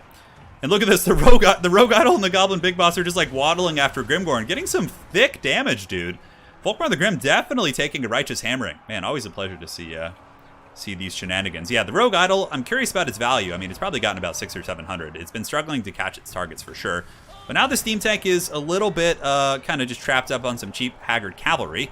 And Grimgor is coming in. They're all going after Volkmar, man. Volkmar is poisoned, so his speed is 38. Rogue Idol is 31, but these Orc War Boys could turn around, and Volkmar just kind of walked himself into a little bit of a trap. Looks like maybe a Soulfire Bombardment going down. It won't really hit much of anything, as the Orc War Boys do continue to chase down the War Wagons. Dactyr, in the meantime, trying to salvage the War Wagons using the Lore of Life. Certainly not a bad choice, but the Orc Boars, with their armor piercing against the very low melee defense of the wagons, is going to be able to really take those guys down. But yeah, honestly, it looks like Falcon's in a more commanding position. Grimgor's inexorable. He's like the Thanos of Total War Warhammer here, and he's able to get in there. He pops here next. 14 speed on Volkmar, and now he's going to get clapped by the Rogue Idol as well. A nice banishment peeling off some of the Spider Riders, but Volkmar is certainly looking grim with Death Hoof. He's borrowed Franz's horse and Volkmar the Grim. 786, man. Volkmar's in some serious trouble. Grimgor's got his choppa out, boys, and he's going in. And I have to say, it's really refreshing to see a greenskin game that isn't using Grom the Paunch nowadays. And once again, he's trapped. Grimgor coming in for the execution blow. 198 HP. Is Grimgor going to be able to get him? It looks like Volkmar might be able to get away through the forest. Oh, and Grimgor with the steel chair takes him out. Down goes Volkmar the Grim. And with that, the hopes and dreams of the Sons of Sigmar falling to the dreaded Rogue Idol Grimgor build against the Empire. Man, I never thought I would see that work, but it did. He made it work. I cannot believe that happened. Now, wagons are much more competitive than Rogue Idols. Much more. They're actually good. I don't know about in this matchup, but yeah, the Rogue Idol is an atomic meme for sure. And now the Steam Tank is just going to be clobbered. We got King Kong versus Mecha Godzilla here, and King Kong will certainly be able to beat that Steam Tank down, no problem. Dude, I can't believe Grimgor just went so ape. There's a couple Empire Knights left. Orc Boar boys, you know, are all over the wagons. Wagons are going to have to run from Greenskin Skirmishers and just Haggard Boar Cavalry. By God, he broke him in half! We need the WWE commentary for sure. Steam Tank does get a regrowth, which is very cheeky. It'll buy a little bit of time, but Grimgor is like more than happy to be a can opener here and just kind of work that thing down. Oh man, that was really impressive. That was really impressive. I thought Falcon had almost no chance to win that, but it just goes to show, man. He is his micro, his engagements, just all of that is just so good, and that he can win with such builds. Yeah. You're convinced he could bring peasant spam? You know, honestly, though, Bretonnian peasants aren't bad. Like, if you bring men-at-arms, peasant mobs, peasant archers, like, you have a good core, so. Don't call it a meme. Grimgor's been here for years. The Steam Tank getting worn down. Dactor's still scrapping. I'm trying to think what chance he has. Okay, this is actually something. The fact that the Greenskins are getting routed off the edge of the map is a little bit unfortunate for Falcon, but I still think the fact that Grimgor is healthy and this big Rogue Idol is quite happy is going to be more than enough here. Where's Grimgor anyways? Looks like he's waddled down the hill here. He's got his big choppa, still going after the Steam Tank with the Orc Shaman. A couple Empire Knights are going to be dehorsed there, taken down by the Iron Hide. And oh, dude, look at that shot. That big boy coming through the trees, backhanding the tank. The atomic pimp slap of the gods for sure. Steam Tank is the only thing, it's the glue that's holding together the Empire. I guess they do have the war wagons, but as ammunition starts to wane here, it's going to be army losses soon. Dactor just, you know, trying his best with the regrowth on the Steam Tank, which is very strong, mind you, because it constantly terror routes like really, really cheap units. But here comes the Steam Tank, rolling dirty through those goblins. Grimgor and the Rogue Idol coming in for the death blow here, and now the Jade Wizard will probably not be able to get away from the Shaman. 78 speed against 60, the poison, they need stabbing. Grimgor could even use your next if he really wants to kind of layer on those debuffs. But what an amazing performance. I am very, very impressed. Very, very impressed. Jade Wizard's gone. He's broken. Little Goblin should be able to chase him off. Wagons are wavering. A couple of them are, at least. Using the last of their ammo. Yeah, the Rogue Idol needed to be focused down earlier, probably. I don't know. It's hard to say. Volkmar just got absolutely karate chopped by some of those characters, too. That was super impressive. Grimgor moving. Let's go ahead and take a look at value here while we got some time to kill. Grimgor Ironhide, 1900 value. Not bad. That's about as much as he costs, give or take. And the Rogue Idol got 1200. But the thing is, like, it's not all the damage they do. Like, it's the tactical value. Grimgor's still alive, you know, and healthy. So is the Rogue Idol. So clearly they've done some good work this game. And the little Goblin Big Boss proven to be a champ of Sigmar, or of Gork or Mork, excuse me, not Sigmar, the Bane of Sigmar.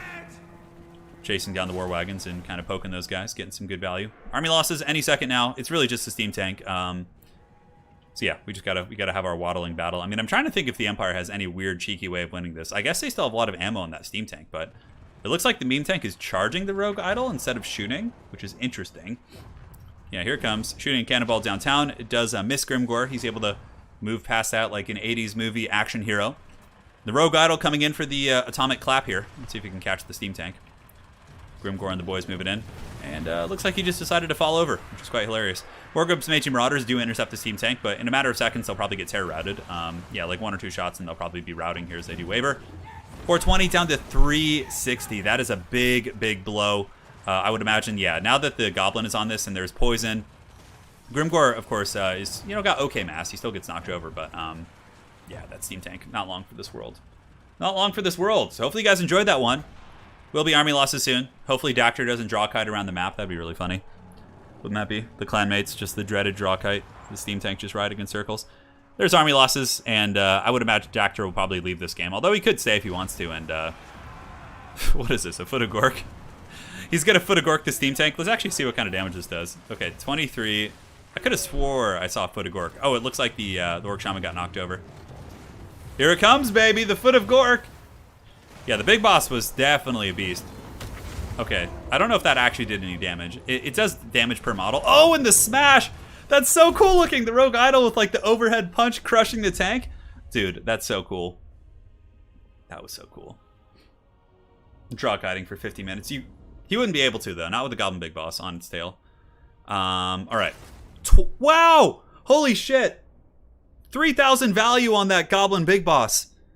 Dude, that thing was a monster. The monster. Like, he put Grimgore to shame. Yeah, it was a cool army. I mean, Orc Boar Cavalry are pretty cost-effective against Empire Cavalry. They lose head-to-head against, like, Knights of the Blazing Sun. But against Empire Knights, they trade fairly well. And, yeah, can also chase things like wagons and, you know, those type of units. So, yeah, that was an amazing game. Steam Tank got 2,000. Not bad. And, yeah, I kind of like the army. I think it maybe had a chance of winning. For sure. It's, like, kind of a terror build. And, yeah, but the Rogue Idol not being dealt with, and yeah, the Orc Boar Cavalry was able to swarm the Empire Knights and just overwhelm them. So someone asked for close-ups. There you go. There is your close-up. So Felcon going up 2 is the King of the Hill here, and boom. GG, well played. Felcon, send me that replay, please. I'm gonna tell Felcon to send me that replay because that was just so good. All right, we're on Eschen for our next map. We got the Red Devil against Felcon. Dude, the Goblin... Yeah, the Goblin is the new War Chief.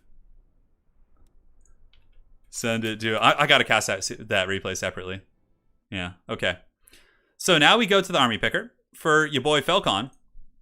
Here we go. Let's start this bad boy up. Here we go. What's he gonna get? Oh, Dark Elves with Malekith. The Witch King is coming. Okay. Felcon D. Malekith. And for Red Devil 99, let's go and see what he gets.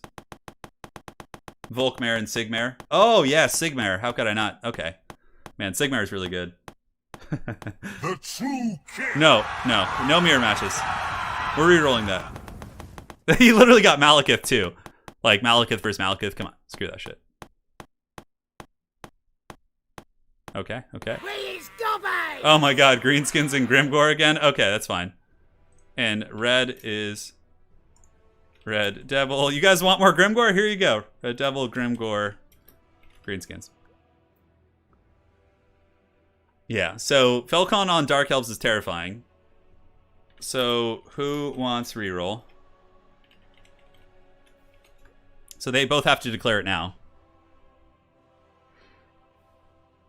Time for some Soul Stealer. The Witch King is coming. No, we're not doing the mirror. Screw that. If it were different lords, I would do it. But if it's the exact same lord, I'm just not. Screw that. No. Okay. Sounds good. Go like have fun. Looks like they're both happy. So we got the Witch King versus the orc, the King of the Black Orcs. Yeah. This is better. Come on. We got Grimgore versus Malekith.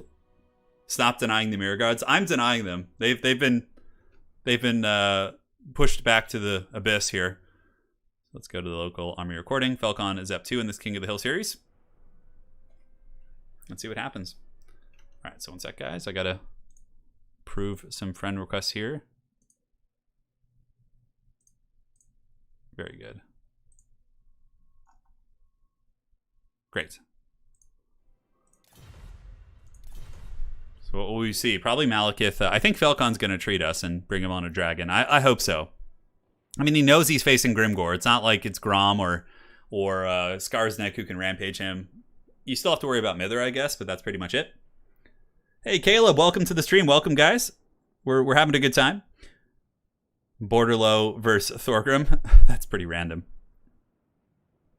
That's pretty random. Would you deny a Volkmar versus Volkmar mirror? Oh God, there's some mirrors that would be really funny actually, but you know I don't feel like watching Malekith versus Malekith like in Soul Stealer on Soul Stealer. It's just not very fun. This game is like what makes it great is its diversity. So no Dawi today. We had a mirror earlier, Shushu. We had Warriors of Chaos, but it was Sigvald versus Archeon, so it was actually kind of fun. It was like a thematic thing. He brought Mirror Guard. I brought Swords of Chaos. I brought hell cannons. He just went super infantry wide, heavy, and it was really fun. Yeah. We could see a lizard limo for sure. I mean, like the Cold One Chariot against Grimgor could be okay. It has good AP, bonus versus infantry. I think there's some good stuff. Yeah. Sigvald Mirror would have been funny for sure. Yeah, the dreaded Sigvald Mirror. Falcon's ready, the Red Devil, 99. Will he usurp the King of the Hill, the King of the Wheel, Falcon? Certainly a very, very tall order. That is a ferocious foe. But Malekith is a good lord. Malekith is not bad. Dragons have kind of taken a bit of a hit, so he's been less popular than Marathi, who's more mobile and has some better support abilities. But Malekith is still a very good lord. Arguably probably better than Grimgor, but I don't know. Hard to say. Yeah. The Gorst Mirror, Sigvald versus Sigvald. I might let Sigvald versus Sigvald fly. I might roll with that. DJ KOTH Mirror. Oh, yeah, that'd be funny. And they can only bring caskets and they have to fight in melee to see who wins. And they're just like casting all the Lore of Nekar buffs on themselves. Soul Stealer is such a good ability. It's like, it's insane how good it is.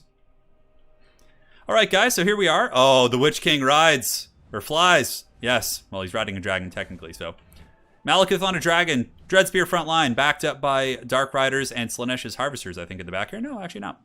So Dark Riders, and it looks like it's going to be Cold One Dread Knights. Oh, yeah, he's got 3 of them in total with repeater crossbows. Dude, I'm so excited to see Malekith and his Dread Knights going in there. That's going to be super, super fun. So now for the forces of the Red Devil, Grimgor, Hag, Black Orc Big Boss, Crimson Killas, Orc Boys, a little bit of Jackie going on, but, this is one of the first builds I've seen in a while that doesn't have a lot of Spider Riders. He does have a Doom Diver Catapult in the back as well, which is an okay tool against Dark Elf Skirmish. You can just sit it on top of repeater crossbows, and it will eventually bring those guys down, so that's cool.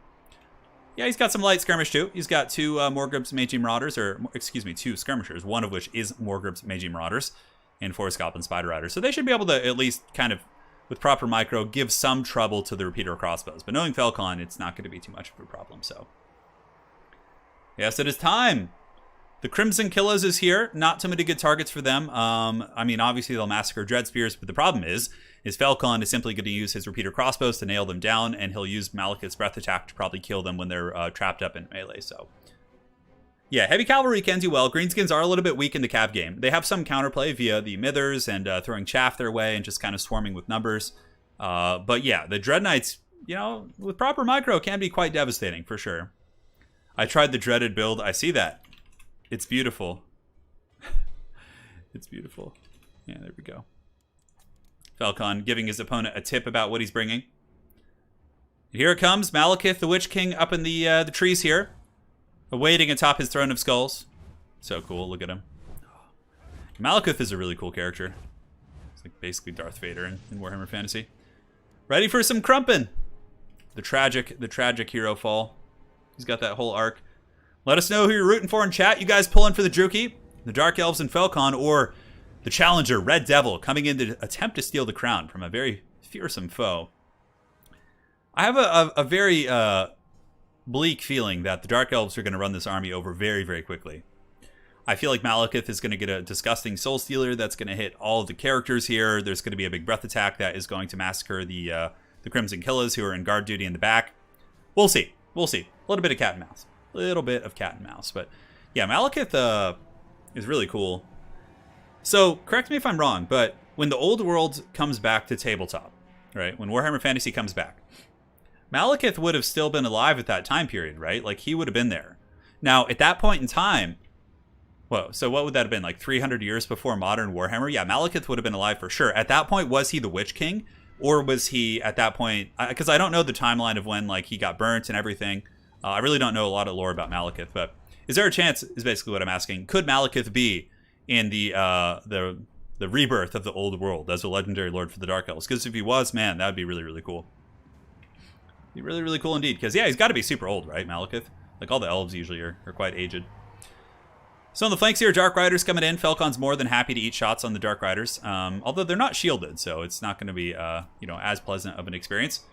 Yeah, all elf legendary lords are alive. Okay, that's cool. So we could actually get Malekith in Warhammer Fantasy again, which would be really cool. That'd be really neat. Yeah, he's alive, and he's still bad Malekith. Very cool. Yeah, like, I hope he's the starting lord. It'd be really cool to see a new Malekith model. Yeah, he's like...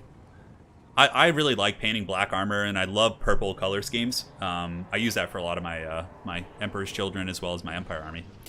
So big breath attack going in on the Crimson Killers. Does pretty good damage. Takes out about 6 models. Does some substantial HP damage. And Malekith has been the Witch King for thousands of years. Okay, very cool. So here come the Dark Riders swarming in, going after the Orc boys. It looks like a little bit of a Gaze of Malice going down there in the back. So far, Falcon getting some huge value. Oh man, just brutality. So he gets a Gaze of Malice, he wrecks the archers, pops his Soul Stealer back here, which hits the Orc boys, it hits all the skirmishers as well as the Doomdiver Catapult. And it looks like, yeah, the Orc boys there just got absolutely crumped. And was there a purple sun there from the Greenskins? Maybe so. So Grimgor in the front pops the Bloodforged armor, but so far, the Dark Elves have certainly got the better engagements. They're pretty much distracting the mainline Greenskin force here, while the Dread Knights just rampage through the back line. Now the Crimson Killers are coming in, but, you know, the Crimson Killers will do well against the Dread Knights, but the Dread Knights are probably just going to bull rush the archers while Malekith, you know, drops in on them and just layers and layers. And there's also all the repeater crossbow fire is just getting beautiful fire here. So far, Dread Knights now collapsing in the front line, outmaneuvering the Crimson Killers. Although Malekith has taken a little bit of damage. Very, very well played there to the Red Devil, getting the Witch King a little bit lower, but nothing that a good old Soul Stealer, the chicken soup there for the Dark Elves can't cure.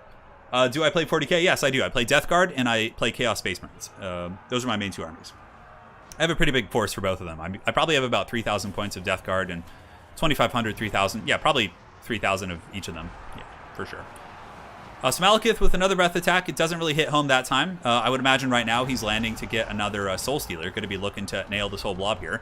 Greenskin Skirmishers up on the high ground fighting against the Dark Riders. Should actually be able to win that. It looks like there are some Warlords boys and other reserves that should come back in. The Dread Knights are certainly doing a lot of damage. Malekith right now, I think there's another Soul Stealer on the horizon. Will be very, very strong. It should hit the entire Greenskin force here. Yes, it hits Crimson Killers. Hits all the characters. But this could actually be a throw by Falcon if he's not careful. Grimgor does have Malekith trapped. Mither, and you're next. Malekith's speed is 9 right now, and Grimgor is going deep right now, getting a bunch of damage. And this could be a way. If for some way Malekith dies here, like actually dies, then I think the Greenskins may have a slim chance of pulling this game back, but I don't see that happening. I think that Falcon is going to be able to get away, and despite the damage he took, he'll probably be able to kill the rest of the army. Repeater crossbow fire, very, very nasty right there, shooting into the Crimson Killers, and yeah, I think the Dread Knights are still going to an extent. Malekith probably will cycle charge this Black Orc Big Boss, or nah, he's got the Hag over here. But Grimgor proving to be a player in these games that we've seen, certainly doing some good damage to Malekith there on the engagement. But the Giant River Troll Hag, she's done. There's plenty of units to chase him off, so you don't have to allocate Malekith to doing that. You could just use the Dark Riders, and then Malekith can snipe the Black Orc Big Boss here, and should be fine. The rest of the Greenskin army is pretty much in mass exodus. The Warlords boys here are still fighting, one of the last bastions of Greenskin strength, but the Dread Knights are moving in. The dreaded Dread Knights, I can actually use that saying, and it makes sense. But yeah, they're really, really tearing apart these poor little goblins. They tried their heart out. They tried their heart out, and it's a very valiant attempt, for sure. The Greenskin army certainly had a couple of suboptimal elements to it, but he still put up a great fight against, arguably one of the best players of all time in Total War Warhammer 2. So well played to the Red Devil, but it looks like the Witch King is going to be claiming victory here as Grimgor is in a little bit of trouble. There he goes, Bloodforged armor. Malekith pulls back at this point, and yeah, the evil elves, the Dark Elves, have won this day. Dark Riders with shields still chase down the Morgul's Magi Marauders. Malekith probably has another Soul Stealer coming in a moment. It's pretty cool to see him in action, man. You don't get to see him too much, so getting to see the Witch King back on the field, I think, is pretty fun. Grimgor in trouble. Leadership is very, very shaky. Very well played to the Red Devil 99. He faced a ferocious foe and put up a valiant fight, but in the end, the Witch King has claimed victory and has decided to also nuke his own forces just for style points. Because Dark Elves do that. That's what Dark Elves do. Totally backstabbing and betraying. And okay, so Devin Reynolds says he was born in 4458. The reign of Franz is like 25. Okay, wow. Okay, so Malekith, yeah, he's like 7,000 years old or something. Jeez, that's crazy. 3,500 on Malekith. I mean, yeah, the Dread Knights, I wonder how they did. 1,000. Yeah, Dread Knights did okay. Really, it was Malekith carried that game. It was, the Dread Knights were dreaded for sure, but look at your boy Grimgor. He tried his little heart out. Valiant attempt. Lich 109. Do you think Soul Stealer would be fine if it was given a nerf? So it only affected for... I don't... the problem is Dark Elves are kind of reliant on Soul Stealer in competitive play, so if you nerfed it like that, they would become a much weaker faction, and they're already kind of like in a lot of bad matchups.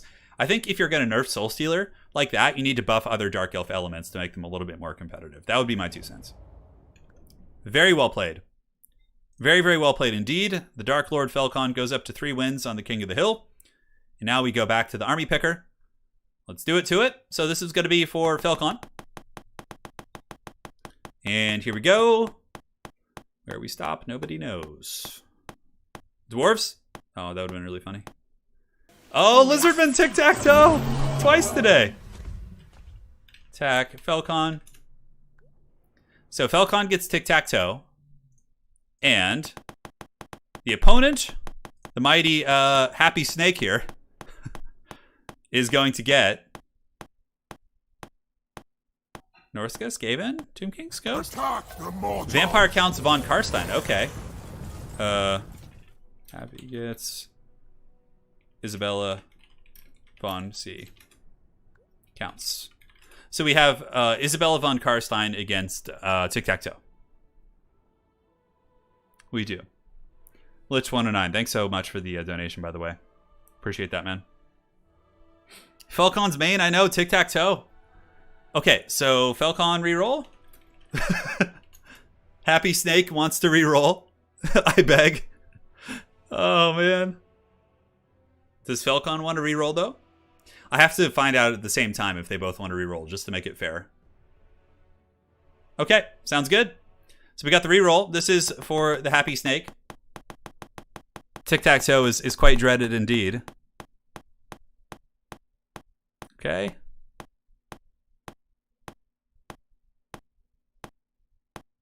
Wood Elves and Durthu. Okay, that's respectable.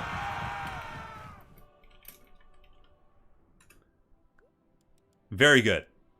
So we got Durthu. As far as the map goes, we got to switch the map. We can do the Astalian Tomb. Yeah, Durthu's fine. He's not bad against lizards. You know, he's a big beater and can summon Manticores. And I'm pretty sure Durthu still summons Manticores. Yeah, this will be fun. So we have Tlaqua facing off against Durthu. Let's do it.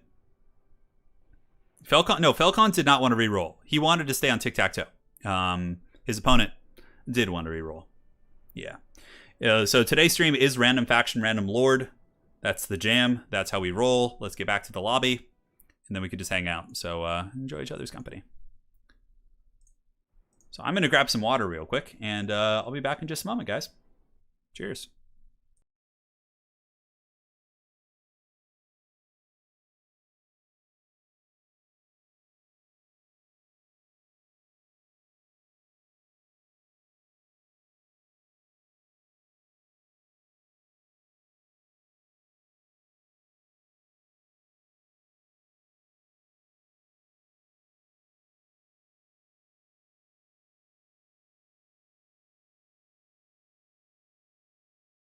All right, guys.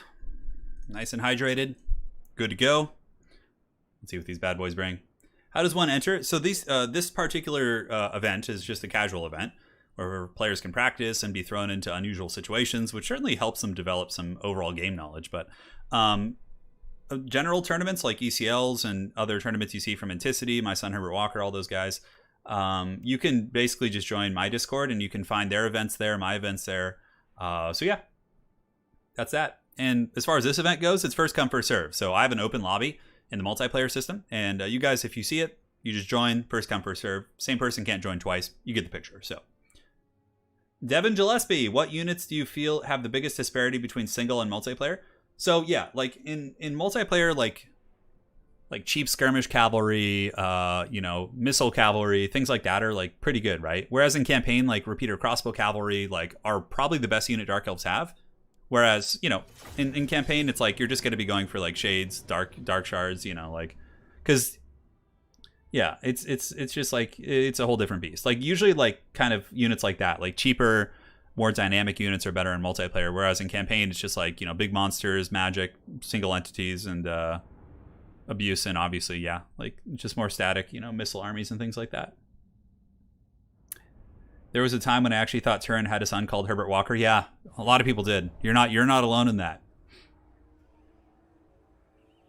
Yeah, multiplayer is great. I like campaign too, but I greatly prefer multiplayer. Yeah, because in campaign's a little bit more formulaic. If you just play conservative, build armies that can abuse the AI, you'll pretty much always have the same outcome. Whereas in multiplayer, it's like every foe is a new challenge. But again, I really do enjoy campaign. I enjoy it quite a bit. Rakarth's campaign I kind of like. I've been having fun with it. I've never been a big fan of Dark Elf campaigns in general, except Lokir. I really did like Lokir's campaign. Is Felcon's name a Dark Souls reference? I don't believe so. All right, here we go, guys. For the forces of the Hardwood, we have, wow, War Dancers. Okay, triple War Dancers, which, you know, based on what I'm seeing here, they'll certainly be okay against Saurus, but it's a bit of a bloody affair. And on top of that, Felcon's rock drops could pretty much just destroy these War Dancers. Yeah. Yeah, Red Devil, you can still join the FFA at the end. Yeah. You can still join the FFA. Yeah. I just wish CA did bounce patches more often for the multiplayer community. Yeah, you know, I honestly think Game 3 will be a big buff for multiplayer. I think there's going to be a ton of changes. I'd wager we'll see a new ladder. I bet you will see balancing changes to make it so ladder is less abusive. I think we're going to see like maybe an Avatar Conquest type mode. I think Game 3 is really going to be huge for multiplayer. So fasten your seatbelts, guys. It's coming. Durthu is here with his Manticore summon. We have a Branch Wraith with healing, of course. Quite nice for Durthu. Race to the Frozen Heart. And it looks like Wild Riders with shields. So yeah, a fair amount of cavalry here. Wild Hunters of Kurnus as well. So very much a rush build here from the Hardwood. And now for the forces of Felcon, it's going to be Saurus and Skinks. A single Feral Bastillodon, a massive Pterodon Air Force backed up by the Master of the Skies, Tic-Tac-Toe. And oh, is that Lord Croak? Oh, baby. Talk Croak to us. Yes, look at that. Sounds good, Red Devil. Excited to see it, my friend. Well played. Well played. We haven't had any Skaven yet today. No Skaven. Yeah, I don't think so. There's been a fair amount of factions with no Skaven, no Dwarves, no Beastmen. What else have we not had? Yeah, I think that's more or less. There was a couple other ones. No Bretonia. So Tic-Tac-Toe is going to be flying. I would imagine the Pterodons will immediately try and get rock drops here onto the War Dancers. And you can see Felcon falling back, seeing that there's a pretty big power push over here. But happy Puppy here, going to be pushing in with the Glade Riders, going after Skinks, which is good. I mean, if you get some free value, kill these 3 Skinks, that's 900 gold value for free, right? And then what you would want to do as the Wood Elves is maybe rotate back here. Felcon has a stronger position here, so pull back your Eternal Guard and your War Dancers. They might be in a little bit of trouble here, but we'll see. So War Dancers trading against Saurus. I'm not quite sure how that engagement goes.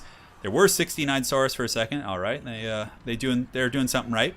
And Durthu moving in, but taking quite a bit of poke from the little Pterodons, actually. Sword of Daith going down does hit the Pterodon Riders here, but not much else. So a little bit unfortunate there on the targeting. But yeah, the Wood Elves are collapsing in. Here you can see that these Skink cohorts are probably going to defeat those Glade Riders, perhaps, which is pretty funny. And, oh, the Croak bomb in the backfield. Oh, no, the Wood Elves aren't going to dodge it. That's going to hurt.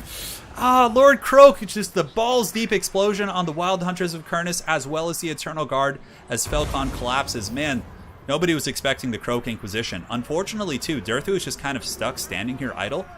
Needs to be given an order. Looks like there's going to be some Witchcraft, maybe some Manticore summons, but Big Papa Durthu needs to get in here. And if you're facing Tic-Tac-Toe, I think you need to bring some anti-air, because typically you're going to see like an Air Force with him, just to make sure he has aerial supremacy, but in this case, it's been pretty grim for your boy Durthu, and clearly Felcon's pulling. Oh no, another Croak Bomb! Oh my god, it's ripping the Elf army in half! Here it comes! Race to the Frozen Heart. Oh god, that's going to hurt so bad. It just nukes them all. The entire Wood Elf army eviscerated there by Lord Croak. And there you go, man. Brutal, brutal stuff, man. That is just some foul bombardments there. Let's see if there's some chat. Just good luck, have fun on both sides. This game's gonna be over quick. Manticore summon going after Croak, but Croak's no slouch. He's got 5,000 HP. Let's look at the value accrued on Croak so far. I would imagine it's only been 2 spells, and yeah, 2,000 value on Croak already. Oh god, that hurts so bad. That hurts so bad. So Tic-Tac-Toe moving in after Durthu now. The Feral Bastillodon and Saurus Spears are moving in. Tic-Tac-Toe here should actually be able to finish off Durthu with the Skink support. And it looks like there's going to be another one, just to polish off the Elvish forces. What's cool about Croak's Bomb is it doesn't do friendly fire, so you can like drop it in big fights like this. And Sweet Christmas, that was brutal.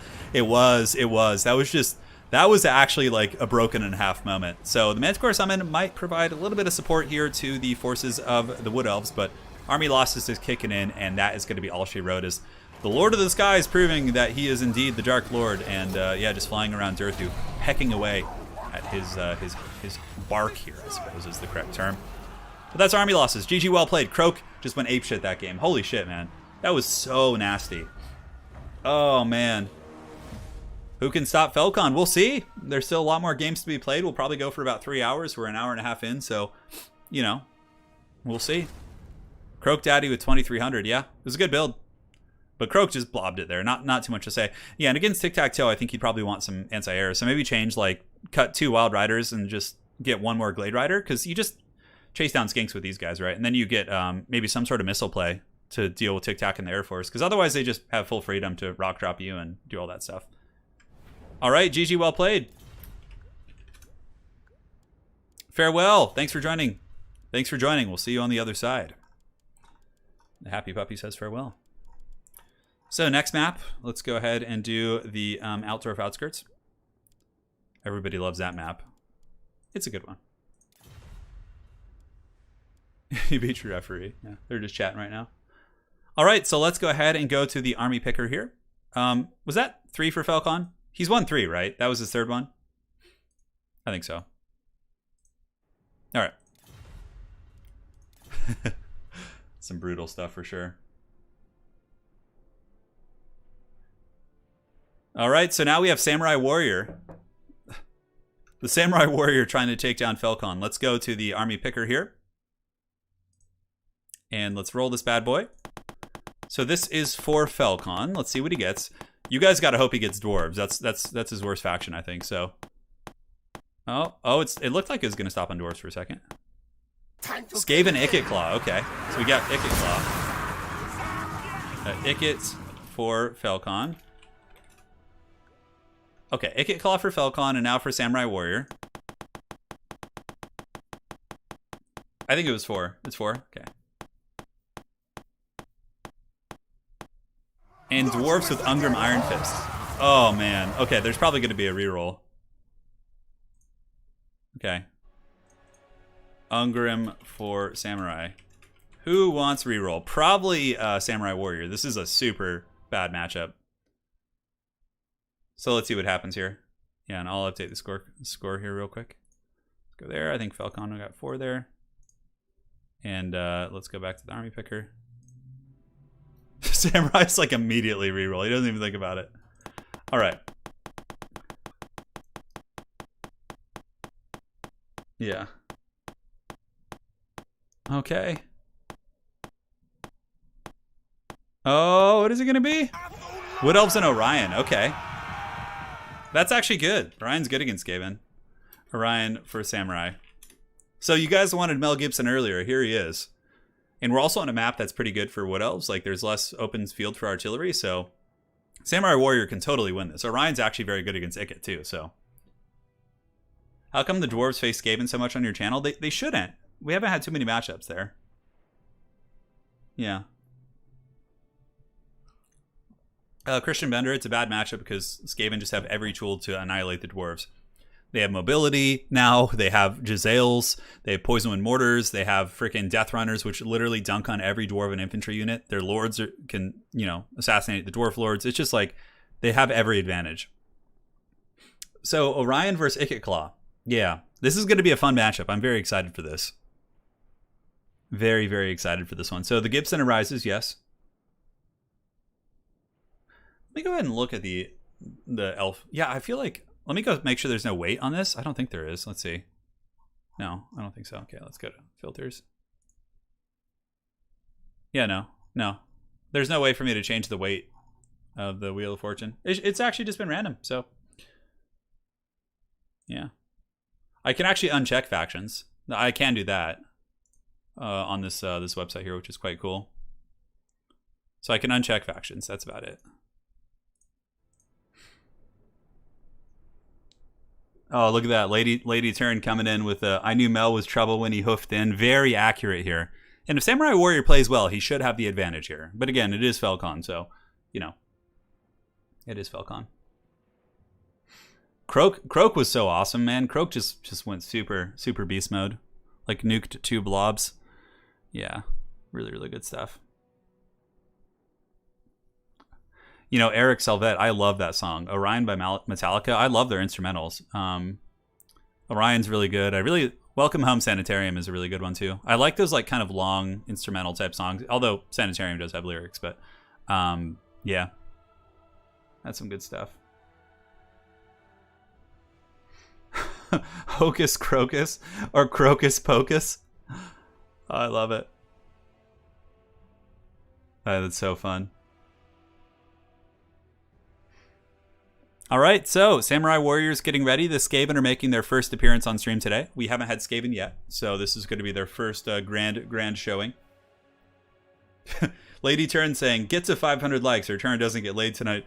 Guys, help me. I'm too weak. Like the stream. Help me. Oh, man, I love it.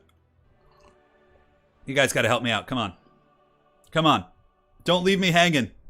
People are just going to like start disliking. Like, no, don't do it. Oh, man. Let's stretch out the old arms. Instantly, the likes just shoot up to like 1,000.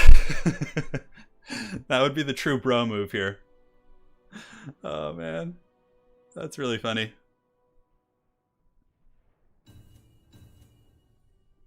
You like Metallica's cover album? Yeah, it's good. They have the... I really like the... What cover do I really like on there? Yeah, I forget the name of the song, but it goes like Die, Die, My Darling. That one's... What is that? Is that actually just the name of the song? Then they do a cover of Whiskey in the Jar. I really like Metallica's cover of Whiskey in the Jar. Yeah. It's really funny. The literal F. All right, guys, we're on the Altdorf outskirts. We're going. Magic D, I appreciate the support, man. I appreciate it. And good. Looks like we're on the proper screen. Let's have some fun. Let's party. The bro move has commenced. That's right. Unleash it.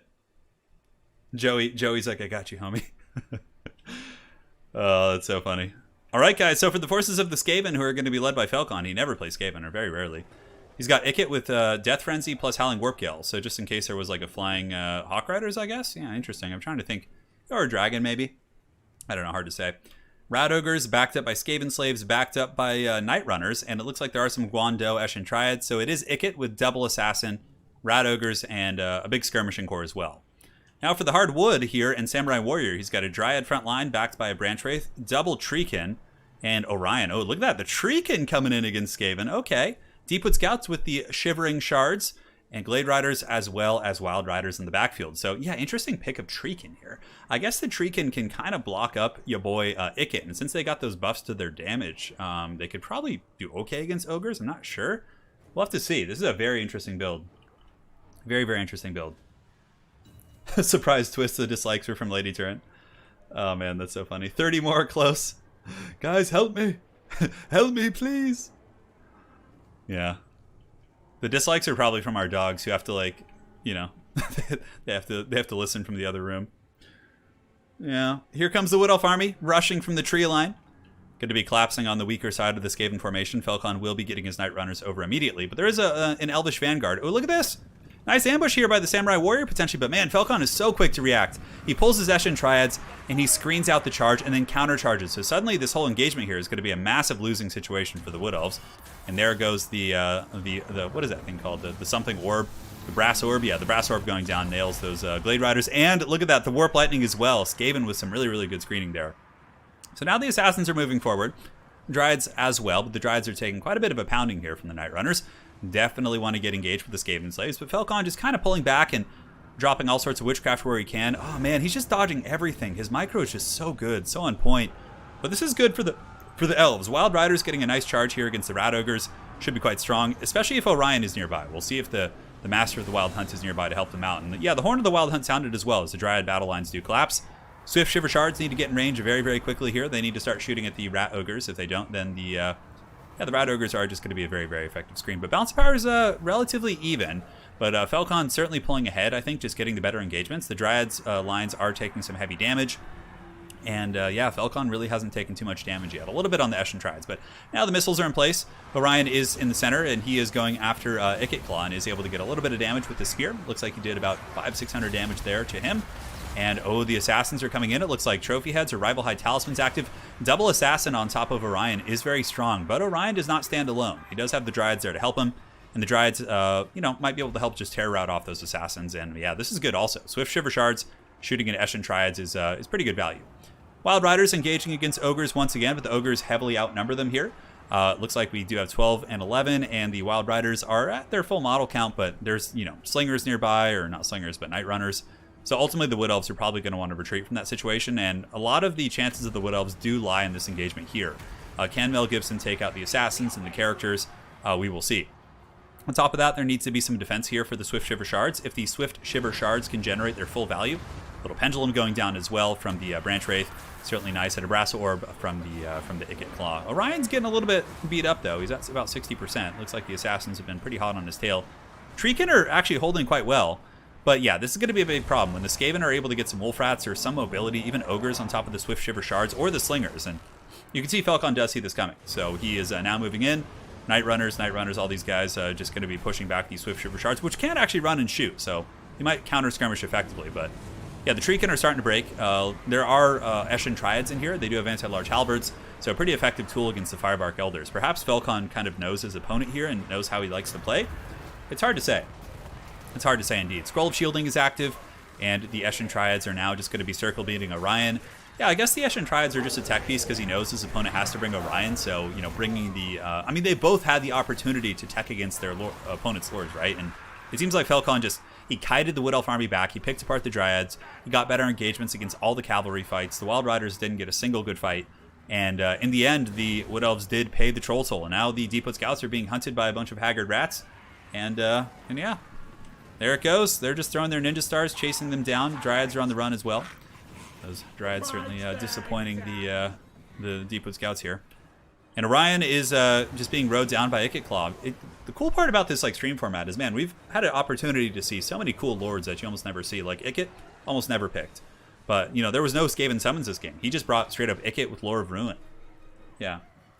Hell yeah, baby, we reached 500 likes. I'm scoring tonight. I'm watching. I believed in you guys. I knew you guys would have me covered here. I'm good, thank you. Now I don't have to stress. How do you work on micro? Just repetition, man. Just get the games in. You know, it's just like how I'm learning chess right now. I've lost so many games, but every loss I take, like I learn a little something, right? It's just like muscle memory, practice, repetitions, just like anything in life, really. Yeah. All right, guys, we did it. We did it. All right, so let's go ahead here and update this. Thank you guys in chat for helping me out. Tonight's going to be a good night, my friends. Yes, yes. Yes, yes. All right, so Ikit Claw must have done pretty well. Yeah, you got about 1,800. But yeah, the Eshin Triads were a nice little screen piece, 1,000 value on one. But really the pullback with the Slingers was really masterful, like pulling the Wood Elf army forward, forcing overextension, because a lot of the cavalry engaged before the front line was engaged, which allowed Falcon to easily isolate them and really blow them apart with his magic. I thought that was really, really gangster, man. Awesome play. Awesome play. All right. So we got Migsa in here. Very cool. And we can go ahead and go to Galbraz. Galbraz is a good map. We'll do that. So Migsa versus Falcon. Migsa, of course, got to the top 4 of the ECL Grand Finals yesterday, so this should be quite a bit of fun. Should be a very, very good matchup. Army Picker. Let's go ahead and do that. And let's do it. It's turned into who can beat Falcon stream. It has. It has indeed.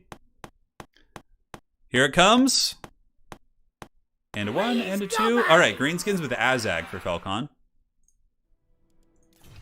Azag Falcon. And now for Migsa, let's see what he gets. What will we get this day? All right. Norska, Skaven, Vampire Coast. Ooh, Vampire counts with Heinrich. That's actually strong. Heinrich for Migsa. Who wants to reroll? So we have Azag versus Heinrich Kemmler. Kind of fun. A little bit of a thematic matchup as well. We had Empire earlier. We did get Empire. Yeah, we had them. They've made an appearance. This is the first Vampire Count game, though. If I'm not mistaken. I actually think that Vampire Counts have a good matchup against Greenskins. So, Migsa, your counts, Hein, Falcon is Azag. Migsa might have read it wrong. I'm not sure because he's sitting on Greenskins right now. Yeah, the site's really good. We dropped a link to it earlier, and if you guys want to support the folks who made the site, you can totally do that. I'll probably donate a little bit after the stream to them. Okay, Falcon wants to re-roll. That's risky. Rerolling against vampire counts. Although if he gets either elf faction, he probably just wins. All right, so here's Falcon's reroll. Oh, hold on. We gotta go to the army picker here. There we go. All right, what are we gonna get? Lord Mazda Mundi and Lizards. Okay. Falcon Mazda. Falcon's gonna be super stoked on that. But Krell is here. Krell can certainly put some hurt on the Mazda. All right, so we got Mazda Mundi versus the Vampire Counts, Heinrich Kemmler. Yeah, this is going to be hard. Mix is definitely going to have a hard fight on his hands. Falcon on one of his best factions, and I think it's a matchup that used to be considered Lizardmen favored. Probably still a little bit. I don't know. Lizardmen have really good leadership. And Hesh, hey, 4 a.m. and still can't get enough. Well, we're here. We're streaming almost every day. I'll probably take a day off sometime in the next couple days, but yeah. Lady Turin and I will go do something fun. I think we're gonna have a beach day, so we got to just wait for the weather to be right, and then we'll go to the beach and enjoy ourselves. Caleb, you know, I never really played Skyrim because when Skyrim came out was when I first got my hand problem, so I wasn't able to play any console games or computer stuff really. So, yeah. So we'll see what they do. I mean, you can go double Banshee for the Prison Shank, Heinrich Kemmler with Krell. Gives you some nice anti-large. Terrorgeists, you know, whatever. I mean, there's a number. Vampires can totally win this. I've seen them win this, so. Executive decision to force Falcon to play Ungram. We'll see. We'll see. We will see, my friends. All right, so let's go here. Let's switch back to the lobby here. Get Wookiee here. Wookiee just makes a jump scare. How's that sound? Yeah. Well, I couldn't really do computer or console stuff, so yeah. Dark Times. Has anything changed to make it not Lizard favored? I think Croak might be a bit... yeah, Shelland, I would agree with you. I think it's probably still a little Lizard favored, especially if it's Falcon on Lizards. But anyway, I've seen Vampire Count players win it. I played this matchup a couple times myself from the Vampire perspective and have come close to winning, you know. So I think it's doable. It's a tall order. It's a tall order indeed.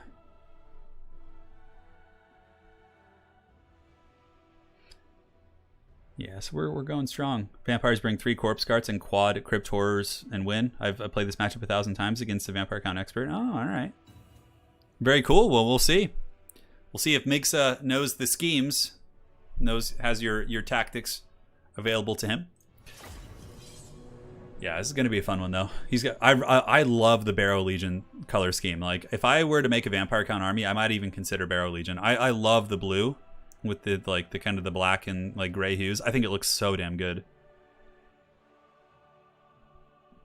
Yeah. Heinrich Kemmler is good, though. He's good here. Krell is very useful. If Lizardmen decide to play like a box, you can just summon Krell right in the middle of that box and beat on any number of targets. It's very strong. Also, you get that terror there.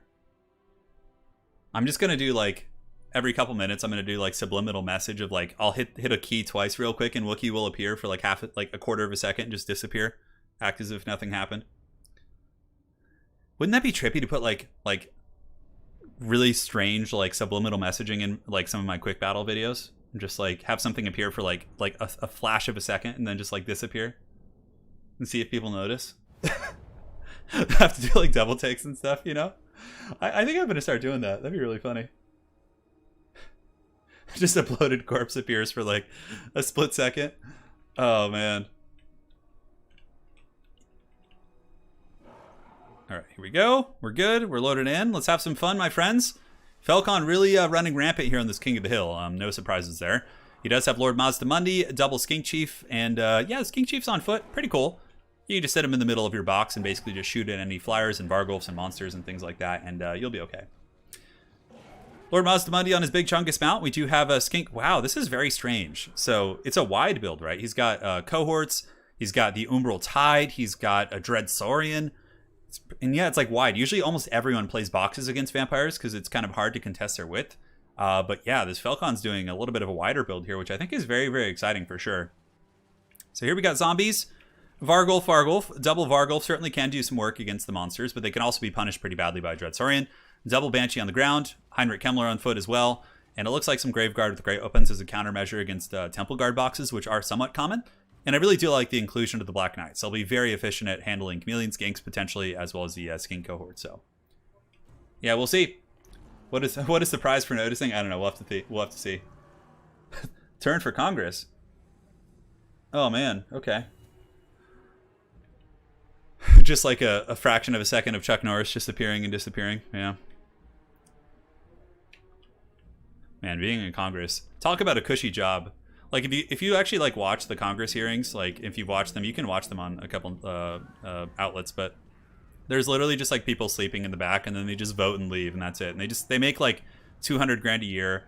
Like they just don't have to do shit. They get like tons of great benefits. Like it's so absurd. It's so absurd. I think there's like 3 months of the year where they just like don't do anything. I don't know. It just seems crazy.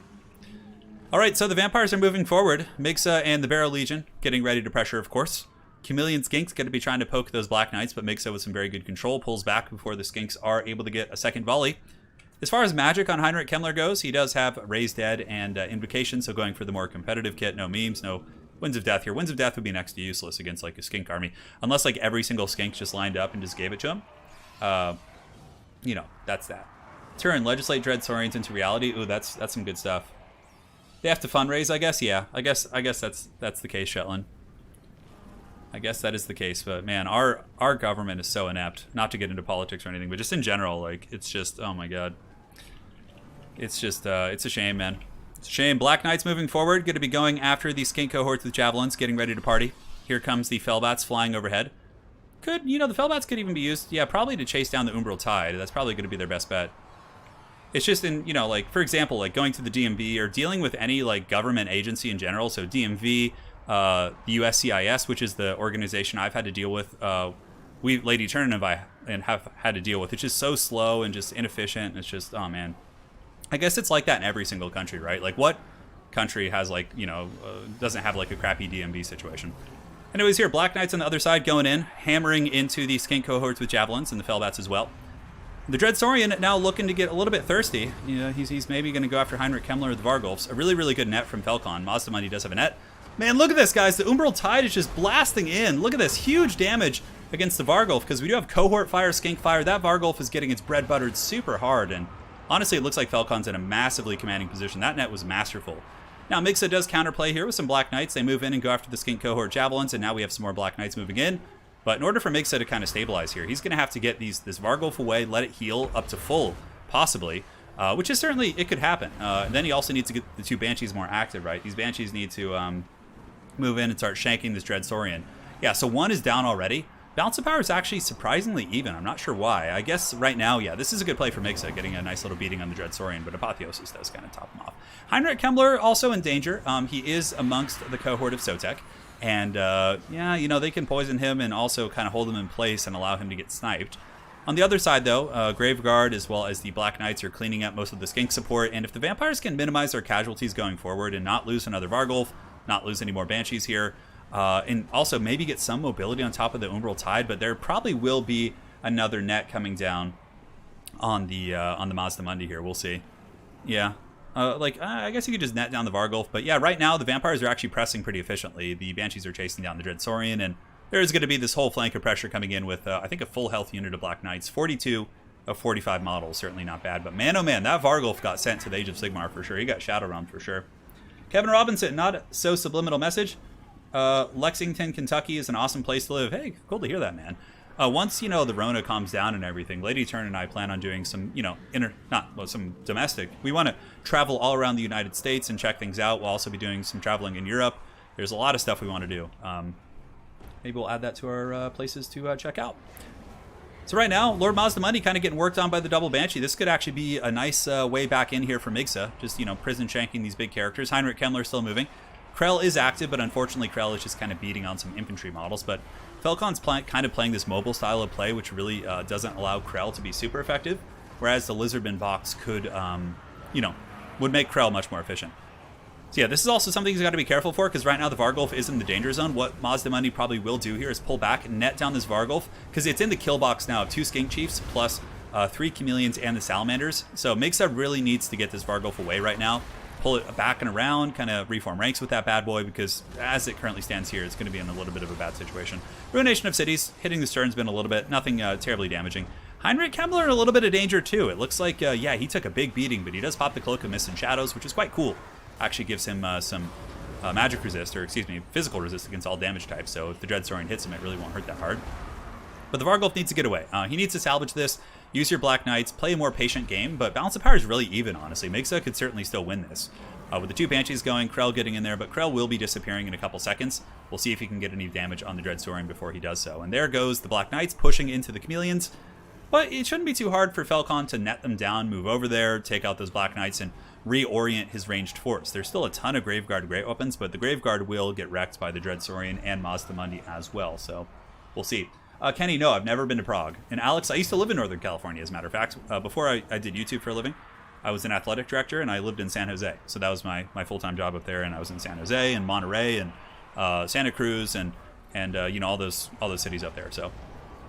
Here comes the Banshees, still chasing, man. The Banshees proving to really be a huge problem here. There's not too much magic damage, but a huge problem on the other side of the coin is the fact that the Skink Chiefs have a shit ton of ammo left, and they can probably just shoot these Banshees into oblivion, but those Banshee prison shanks are doing some serious damage. Robert Santmeyer, if you visit Roanoke, Virginia, would love to show you y'all around the Stars and Mountains. Really good hikes. Yeah, Lady Turin loves the outdoors and hikes, so Robert, shoot me a message in Discord, man. We'll make a note of that. Cheers, brother. Thank you so much for the donation. Vargulf here getting blasted pretty good. Again, got to keep that thing alive. I think just honestly keeping the Vargulf here, maybe going to beat on some Skink cohorts could be quite effective. You just want to make the Lizards use their ammunition on everything else. But man, this is a really close game. The Graveguard are providing a really kind of sticky presence that's hard to get rid of. Heinrich Kemmler is still cackling all the way to the Blood Bank, and proving to be an even matchup between these 2 high-level players here, which is very fun to see. And how is the Vargulf doing? It does go in for one last blow. I mean, if it might as well at this point just start gorilla punching Mazdamundi. The Banshee's still chasing down that Dreadsaurian, which has earned a couple chevrons. Graveguard Great Weapons still waddling. Chameleon Skinks, as far as ammunition goes, these ones have about 15%. These ones have about 30 to 40%. So that is something to consider. Yeah, California's rent is quite expensive, but the place we live in now, it's not that bad actually, because my family owns this kind of duplex. It has 2 apartments and a studio. So yeah, obviously I still pay rent, and I pay into the mortgage here, which, you know, my family has equity in. So it's a good situation for us in that respect. Banshee's still chasing. Falcon just kind of pulling back here. Bounce of Power is actually a little bit Vampire Count favored, as the ammunition does get a little bit more sparse here, and the Skinks are kind of running and shooting. It's changing up. But yeah, the Vargulf from the back. Invocation trying to top that bad boy off. Zombies moved out to screen out those Skink cohorts. But one Banshee here is a little bit isolated, but I would imagine Heinrich probably still has access to... no, I'm not from San Jose. I just worked there for... I worked there for about 3 years, yeah, give or take. So I liked the city. I enjoyed it. It was fun. Really good nerd community. They had some good Magic the Gathering tournaments up there, and the Warhammer scene was also quite good, so... Here comes the Banshees, moving in, hunting down Lord Mazdamundi. Heinrich Kemmler of the Barrow Legion moving as well. Falcon probably just going to try and get some cycle charging on the Banshees, but every time a monster comes in, if Mix's micro is on point, he should be able to go in and, counterfight this a little bit. But yeah, here comes Invocation, going to be hitting both Banshees. A little bit of overcast damage on Heinrich, but not the end of the world. But that overcast is huge value on those Banshees. Their HP is just so valuable. It's so hard to get rid of. But honestly, Falcon, I still think has a good chance. I think with proper, isolation, if he can slowly wear down the Graveguard and the supporting elements and, maybe cycle charge. I don't know. It's hard to say. Over here, we do have the Umbral Tide. Umbral Tide is blasting into the Graveguard Great Weapons. Mixa definitely doing a good job staying hot in pursuit here. The Banshees are occasionally getting little shanks into the back of the big monsters, and, every 200 damage they do does add up against these big boys, especially in this very long, kind of grindy style of play. So the Graveguard's still moving. As far as their HP goes, they're quite tanked, 26, but we still do have the Sternsman with 87 models. And yeah, look at that, 73 Graveguard Great Weapons in the back. That is a lot of stopping power here, and Falcon's about to run out of ammo. The Skink Chiefs, of course, do have some ammunition, but the Banshees, oh yeah, nice shank right there. The Skink Chief in a little bit of trouble. Dreadsaurian's moving in. Graveguard with Great Weapons as well, while Heinrich Kemmler just sits in the back cackling, but he's got to be careful. He's actually quite low, so I think Heinrich might want to sit back here, although he's kind of done his job. He's done quite a bit. Another Magic stream. I might do a Magic stream when the new set comes out. Yeah, I'm not sure. I'll give it a try. I will give it a try indeed. So the Banshees still moving up with the zombies. Graveguard Great Weapons. Finishing off the last of the cohort of Sotek, these brave Skinks making their valiant last stand, and looks like the Banshees once again are healed up by Invocation.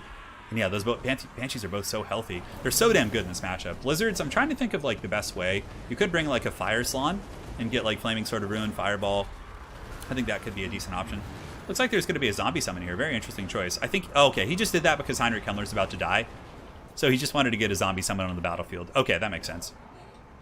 So how are the Sternsmen doing? Looks like, yeah, all the Graveguard are more or less in good shape. Felcon is still kiting back. He's got a bit of ammunition left on the Skinks. 26 shots here, and Heinrich Kemmler does go down. So Heinrich Kemmler was finished off by the Skink Chiefs. The Haggard Necromancer has met his end at the hands of a tiny little skink, which is pretty hilarious for sure. It was the Skink Chiefs. That's what really finished off Heinrich. Yep, double Banshees here, getting their nice shanks. It looks like Felcon committing to the final battle. There needs to be some Graveguard getting in here ASAP. It looks like, yeah, the Sternsmen are in here. So Sternsmen will be able to buzzsaw through all these units, but he has to make sure the Banshees don't get isolated and overextended. Otherwise, they're just going to get shot by the Skink Chiefs and beat on by these, big monsters, which, still 75% less off 750 is still a fair amount of damage, right? It's not insignificant by any stretch of the imagination, but Mixa looking like he might take it down. Yeah, Mixa looking like he might usurp the king here, although this banishment could be quite sexy depending on which way it goes. And it kind of goes the good direction, but it also gets into the skinks a little bit. Yeah, that was a really good banishment. That took a lot of HP off the Sternsmen and actually pulls the Bounce of Power back towards the middle. This would be an insane comeback here for Felcon. Really, really a test of his mettle here. So the one Banshee is kind of crumbling. Felcon getting us surround. One of the more efficient ways to kill Banshees is to surround them instead of trying to, get them down the old-fashioned ways, because if you can crumble them, they'll take 10 HP damage per second. Heinrich Kemmler's gone, and the bounce power is just creeping back and forth, man. This game is so incredibly close, but this Banshee needs to get back with its infantry support. Skink Chiefs now pulling back, trying to shoot at the Graveguard Great Weapons, and Mazdamundi coming in, running over that Banshee right there, and the Dread Saurian as well. This is exactly what the Vampire Cons here don't want, right? The isolation of the two big Chungus boys. And that Banshee probably not going to be long for this Earth, and down she goes. So the Banshee's down. Felcon pulls ahead in the Bounce of Power. Absolute insanity, because, the big dinos are going to have zero problems killing the Sternsmen here. What an insane comeback, because he was really down on the ropes, but Heinrich Kemmler getting picked off, and obviously just the isolation on the Banshees, and maybe they did overextend a little bit. Maybe they should have stayed with the infantry and absorbed the ammunition, played the long game, but in the end, the Dark Lord of the Lizards wins it in a nail-biter of a game. Wow, what a game. That's insane. GG, well played. GG, well played indeed, my friends. That was no joke. Robert, you guys need a Discord link? Okay, I got you. I'll get you right now. Hold on. Somebody do that before I move forward, just so I don't forget, because I am a space case. All right, so let's do this. Let's do this. Here's a link to the Discord. Any of you guys want to get in on these events and tournaments in the future, make sure to check that out. The Dark Lord, he carries on, man. He carries on. We're at the hour and 45-minute mark, about another hour and 50 minutes left, so we'll see if anybody can conquer that record of 6. I highly doubt it, but, stranger things have happened. So, Mazdamundi, yeah, got 2,500 value, so did the Dread Saurian. Wow, holy shit. Dread Saurian got 44. If Mixa played a really good game, really, really tight game, if Mixa hadn't lost that other Vargulf so early, I think he would have won the game. I think that was a big clinching factor. That Vargulf getting caught early cost him quite a bit. Aside from that, he almost brought the game back and was winning towards the end, right? Little Skink Chiefs did okay. Umbral Tide got 2,200 also, yeah. Beautiful stuff. One Vargulf got 36 value. That's painful. Banshees, amazing value on those. Not bad across the board. Not bad. All right, so let's go back to the lobby. GG, well played. That was hard, very hard, says Felcon. Yeah, he's talking about how difficult that game was. So we're going to do a small one right now. We'll do the Essence of Chaos. Man, these XMT guys are really quick at joining the lobby, I have to say. We've had a lot of them today. Is it the Essence of Chaos? I think it is. Why is it not working? Okay. Is it the Essence of Chaos? I think it's time for a small map. It'll change up the playstyles a little bit. The Essence of Chaos. All right, so now it's time for the army pickers. Let's see what Felcon's gonna get. Here we go. That was a really close match, man. Really, really close. Yeah, we'll do an FFA at the end too. Yeah, 100%. Felcon gets Skarsnik. Skarsnik, Felcon. And now for Killerino. See if he gets What will come this day? The true The Crone Helibron. Oh god. Crone for killer. Who wants a reroll? Alright, so we have Crone versus Skarsnik, the Crone Bone. Falcon Training Simulator. Yeah, Kevin Robinson. They would probably lose. Like, because the problem with 1v2 is, like, you get double lords, double magic. It's, like, it's really, really hard.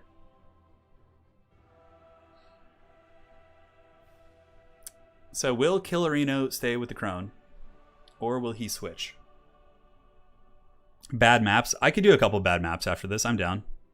You guys want to do some bad ones to close things out? All right, so we do have the Crone. It's going to be Crone Helibron facing off against Skarsnik on Essence of Chaos. A really small map, so I think we're going to see a rush from the Dark Elves. I would imagine that Killerino will go for like a Crone altar rush against Skarsnik. I think that'd be really fun.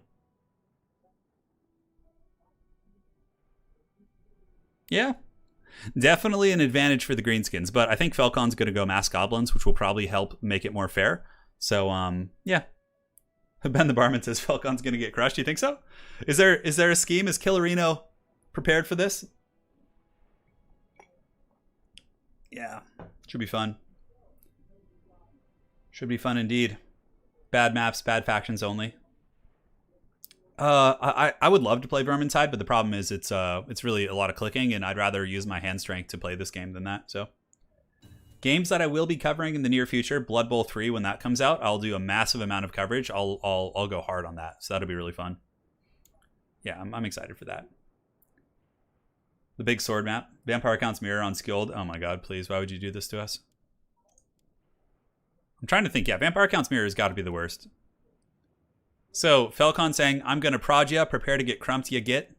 Really in character. Let's see if Killerino has any role-playing to do back. How do you roleplay a hag? Dark Elf hag. I don't know. How do you do that? Is Falcon actually Ivan Drago in disguise? I've actually spent some time with Falcon in Discord and at times have asked him to say Ivan Drago quotes a couple times. But the problem, the thing is Ivan Drago always loses in the... He gets his victories early, but in the end, he loses to him. I mean, I guess he gets a fair amount of victories, but... Yeah. Mass Goblins, it looks like he's on Crooked Moon. Mass Goblins against Dark Elves. I mean, Fanatics can always be strong. If you got the micro for it, and you can get those off. I think Falcon does. You scream for Kane a lot? Yeah, okay. Something Kane would probably be fine. Beastman, we should just put Falcon on an ambush. Just like one map, he's just getting ambushed. Oh, man. Yeah, I'm so excited for Blood Bowl 3. I really want it. When is that supposed to come out, by the way? Have they done any updates or anything like that? Yeah. Yeah, I'll go back to the game. Samurai Warrior, thank you. I totally forgot. Killerino says, for ice power. It's like, for Frodo. All right, let's go back to the game. Thank you, Samurai. I might not have caught that if it wasn't for you. Appreciate your help, man. All right. We're on the Spirit Essence of Chaos, a small, nasty map here. Would you take Grandma Candy from Helibron? No, definitely not. Definitely not. All right, guys, so here we are. The battle is upon us. If we take a look at the Dark Elf army, it is going to be a huge Kane rush. So we have a Blood Rack Shrine. We have Footabron. Oh, Footabron is here. LeBron. Oh. The Crone LeBron Helibron. It's LeBron, the Crone LeBron. I don't know. Think of a good pun for that, guys. I got to focus on the armies here. So we got Witch Elves, Sisters of Slaughter, Dark Riders, Sisters of Slaughter. It's just a straight up Kane rush. Oh, I love it. I love this so much. So a full Kane rush with the Blood Rack Shrine. That's it. Firecaster as well. Now for Falcon, we have Goblins, a ton of Skirmishers. We have a Goblin Big Boss, Orc Shaman, Skarsnik, and a ton of Savage Orc Cavalry. Okay, I have no idea how this is going to go. I mean, if Falcon has good Cavalry micro, he should be able to really hammer down these infantry pretty hard. But if he lapses at all and gets like rampaged and caught in melee, the Dark Elves are going to buzzsaw through that army. So LeBron, Crone LeBron, Chronobon, Chronobron. Okay, that's not bad. Deacon, that's not bad at all. Yeah.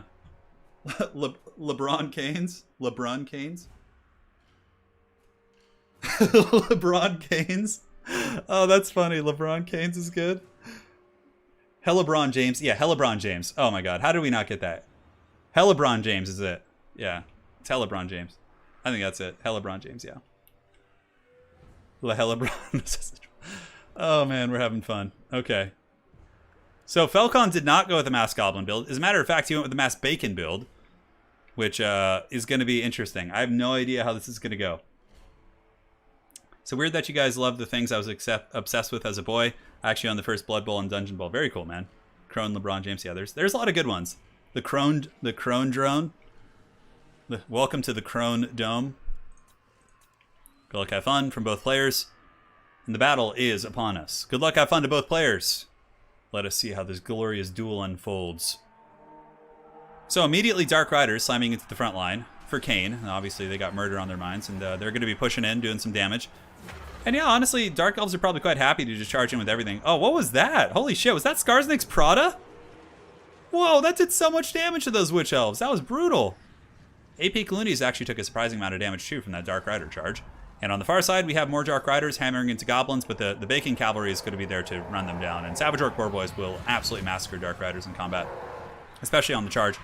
Dark Elves will have an advantage in the infantry fight. Obviously, Witch Elf Sisters, but, you know, a lot of it is cavalry from Falcon. So there's a rampage on the Goblins. Dark Riders piling in. It's an absolute mess. Oh, the Fanatics going through, tearing apart these ladies. Brutal damage. There needs to be some sort of big witchcraft here. It looks like a Burning Head going down. Will actually roast on... Oh, look at that. The gaze of Cain. The Goblin's really getting cut to pieces. Big Foot of Gork over here. Ooh, nasty, nasty Foot of Gork there from Falcon. Nails the sisters down and really, really punishes them quite badly there. Brutal stuff. The Orc War Boys are getting grinded down by the Rampage, so there are many things that are going well for the Druki, but I feel like the Foot of Gork and the surrounds on these lightly armored infantry have been very punishing. Obviously, lightly armored troops don't like being cycle charged, so it seems like Skarsnik and the boys really are in very, very good shape. However, Skarsnik is in the danger zone here. You can see Crone Hellebron. LeBron James has been doing brutal damage against Skarsnik, winning that fight quite decisively, and the Bloodrack Shrine also playing a pretty big part there. And it looks like another Brainbuster coming in from the Greenskins, able to hit those Sisters of Slaughter, quite good against them. And yeah, nasty focus fires, all the Greenskin Skirmish Cavalry plus Skarsnik and what appears to be a Goblin Big Boss, making quick work of that Bloodrack Shrine. And it looks like a very decisive victory here for the Greenskins, as they just got the better engagements, the Foot of Gorks, the Brainbusters, they just nailed that Druki army. That was horrible. I must break you. No taking it easy. Yeah, that was nasty, man. That was a massacre. That game was over in 2 minutes. No, 1:58. Holy shit. I kind of like those fast battles like that. That's fun. Yeah. It's rush or go home. Way it is for sure. It really is. Brutal. Brutally cunning. Brutally cunning. All right. GG. Well played. All right, so now we can do Troll Country. Let's do a couple small maps in a row just to mix things up. Is it the Troll Country? I can't remember. There it is. Cool. All right. Falcon OP for sure. He is OP. He is OP indeed. He definitely got the foot. He got the foot. Yeah, these are some great games. Naked Girls, not this time. All right, GG. We got to make some room. So we got Cool Umbrella coming in here against Killerino. Good luck, have fun. We'll see you on the other side of Clan BBB. I actually played him on ladder the other day. It was a fun little game we had there. All right, so we need to clear this slot. So I'm just going to do that and then do this.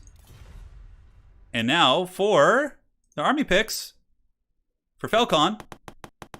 The lobby password is 4321. Anyone's welcome to join. 4321. All right.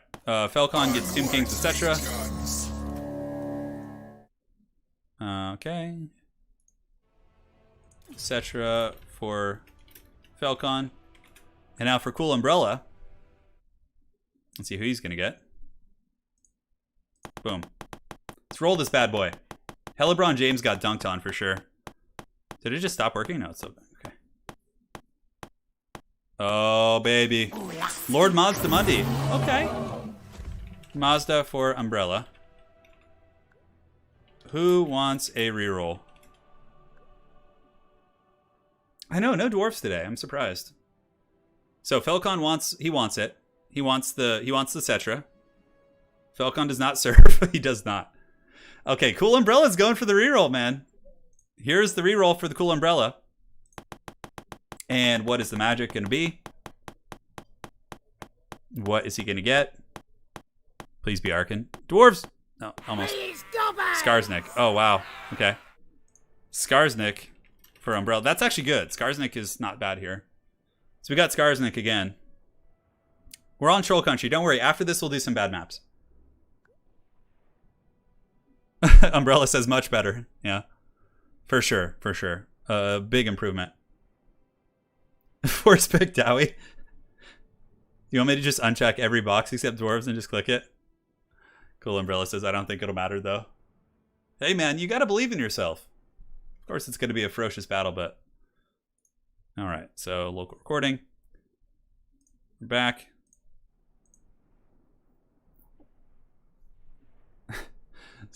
I think Skarsnik's good here. Although he's going Crooked Moon. Yeah, Skarsnik can rampage the big Tomb King's monsters. He has anti-large. He's pretty durable.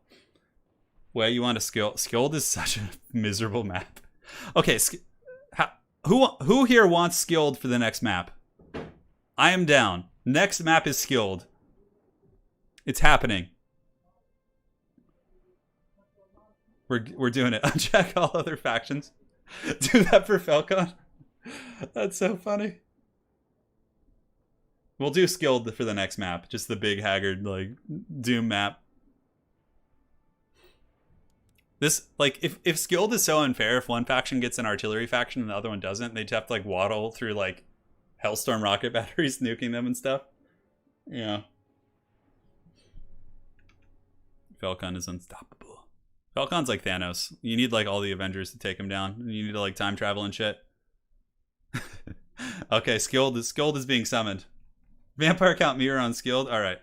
Bad maps. We're doing some, from here on out. We'll do bad maps.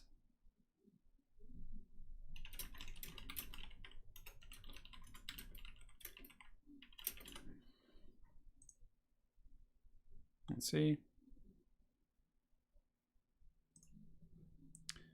Just responding to a message.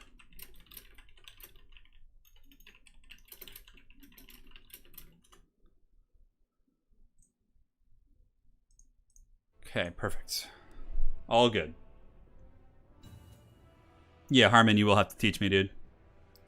Salon Gold. What does Salon Gold look like? Is Salon Gold just like an absolute atrocity of a map? Please do Fall of Man. All right, hold on. So let me make a little notepad here. So,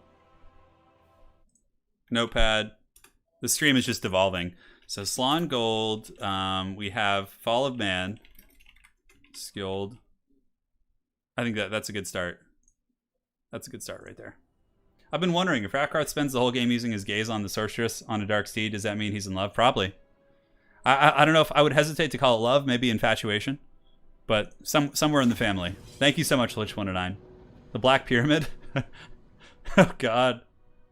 I think what we'll do, guys, is sometime in the next few days, we'll do... Tomorrow is going to be probably a Legendary Lords tournament. But we'll do like a bad map stream, like a dedicated one. With this format, but every single map is bad. Yeah. So we'll see. Salon Gold, one person starts in a hill with a choke point. Salon Gold, dude. Flying Taco knows. He knows the way. Alright, so let's make sure we're here. Yep, we have the correct screen up. So guys, here's Falcon's army. He is going in with the spear front line, backed by a Cambrian War Sphinx, Nekar Horseman. And Cetra is, where's Cetra going to be? Is it going to be Foot Cetra? No way. Okay, Chariot of the God Cetra with a Tomb Prince to give him Guardian. Pretty metal for sure. What spells does he have on Cetra? Yeah, he's got Blades and Foz Protection. Pretty much all the good stuff there. And Skeleton Horseman. That's it. Cool. Cetra play. We got 4 chariots in total. 2 Skeleton Chariots, Cetra, plus a Tomb Prince all on a chariot. I'm sorry, Wei. It will happen. I keep forgetting. Honestly, it's just my lapse of memory. Wei, if you could shoot me a message tomorrow morning. So I'm not sure what time zone you're in, but if you could just shoot me a message and remind me, it'll happen. It'll happen, man. So if we have the Goblin front line here, backed up by some Savage Orc Biggins, triple Doom Diver on a small map like this is very risky. I feel like they'll get very little value before Falcon's army is just all over him. And a big concern I'm seeing is mass. I mean, he does have Spider Rider archers, which can block the charges of the big monsters, but I feel like it's not going to end well. Not going to end well for sure. Joe Leonard, thank you for the $5. Appreciate the donation. We're going in with the bad maps next. So this is the last decent map you're getting. Cetra Surfs. Yeah, the triple Doom Diver is not going to work here. I don't know. Doom Divers are okay on like a big open map, but like here, Falcon's just going to be like in his face in like 5 seconds and like terror routing his front line, and the chariots will be all over the backfield. And I mean, yeah, there are Spider Rider archers, but I don't know if that's enough. Yeah. So it's gonna be a brutal one, I think. We'll see. I'd love to be proved wrong. You know, I would enjoy that. A 40-second match. I predict 2.5 minutes. Yeah, so 57-30 is my prediction. Let us know your predictions in chat. Let's see who gets it right. I think 57-30. You know what? Let's go with the square 57. It's Skarsnik. He's kind of hard to kill. No, 57-30. Yeah, that's my guess. That's my official guess. 57-30 is going to be the time left. So 2.5 minutes. We will see. Skarsnik too crafty for his own good, says Vicious Satsuma. Yeah. All right. Let us know. Get your predictions in before the battle starts. And now we're here. So, Skeleton Horseman Archers, a little bit of counter skirmishing, going to be poking into the Forest Goblin Spider Riders. And here they go. The Tomb King's Horde advancing on. That poor Goblin front line is going to get massacred so badly. And the Carrion also going to fly overhead, and, you know, they're just going to dive the Doom Diver, and then basically the Savage Orcs are going to have to deal with the Carrion, and then that takes the pressure away from elsewhere. 2 minutes? 3 minutes? Okay. So, after we finish the battle, we got to see who's gotten it right. So Cetra immediately going into the backfield, and the big Sphinxes running over the Goblins, and a little bit of a nice Fanatic play, actually, right there by Cool Umbrella. He gets a beautiful Fanatic play on those Horse Rider Archers. But the Goblins are broken up. On the flank, Chariot's still causing a fair amount of disruption. Oh, look at this. There was a nasty Skulker Vanguard with the Death's Creepers. I didn't even see that. It was so sneaky. But now these Savage Orc Biggins are going to get just punished so badly. There's 3 Chariots on top of them, plus a Cambrian War Sphinx. That is going to be a very, very brutal situation for them, though. So we'll see. All right, I'm seeing all the predictions. Roundish Will, I think, has the longest one of 5:42. I'm not sure. But nonetheless, I mean, the Balance Fire is still kind of even at this point. But it's only a matter of time before the Doom Divers get shut down. And when they get shut down, that bounce will rapidly go in the favor here. So we're at the minute 20 mark, going in strong. Cetra fighting in the Blob versus Skarsnik. Savage Orc Biggins actually holding surprisingly well, and a really good brain busted there from your boy Cool Umbrella. And yeah, Doom Diver Catapult number 1 is offline. Now the other one is going to be taken offline very soon. Terror Route going down on the Savage Orcs. Now Skarsnik stands alone. He's like, stand alone. All right, predictions are closed because now you guys can see there's too much information. Skeleton Chariot probably going to be going after that Doom Diver Catapult there. So one Doom Diver is offline. The other one is about to be taken offline. They're shaken. Get back here from Skarsnik is keeping them fighting. And a nice little rampage snipe attempt here from the Orc Shaman. But Skarsnik is an infantry-sized character. So Cetra on the Chariot will get that huge bonus for his infantry and certainly can do some work against him. So backfields and shambles. My prediction is going to be expiring in about 20 seconds, so we'll see if the battle can end in that duration. I think I was a little bit off. I think some of you guys may be a little bit more on point, but you know, maybe not. Skarsnik is about to die. The Orc Shaman will probably die very, very quickly after that. The other Doom Diver Catapult's about to be taken down by the Chariot play, and yeah, just a lot of nastiness. The Doom Divers were very ambitious. If Falcon had gone for a Nushaptu Great Bow or a Casket-centric build, so my prediction was off, but pretty damn close, because we are very, very close to finishing this battle here, so... Here comes your boy Cetra going after the Skarsnik. He's being escorted off the battlefield with negative 21 leadership. And army losses is only a couple seconds away here. So, GG, well played. I was pretty close. I was about 20 seconds off on my prediction. Army losses will kick in at about 57:10, 57:05. GG, well played. So, in the ballpark, I should have gone for my original 3 minutes. I think that was better. I was pretty close. I was close. Yeah.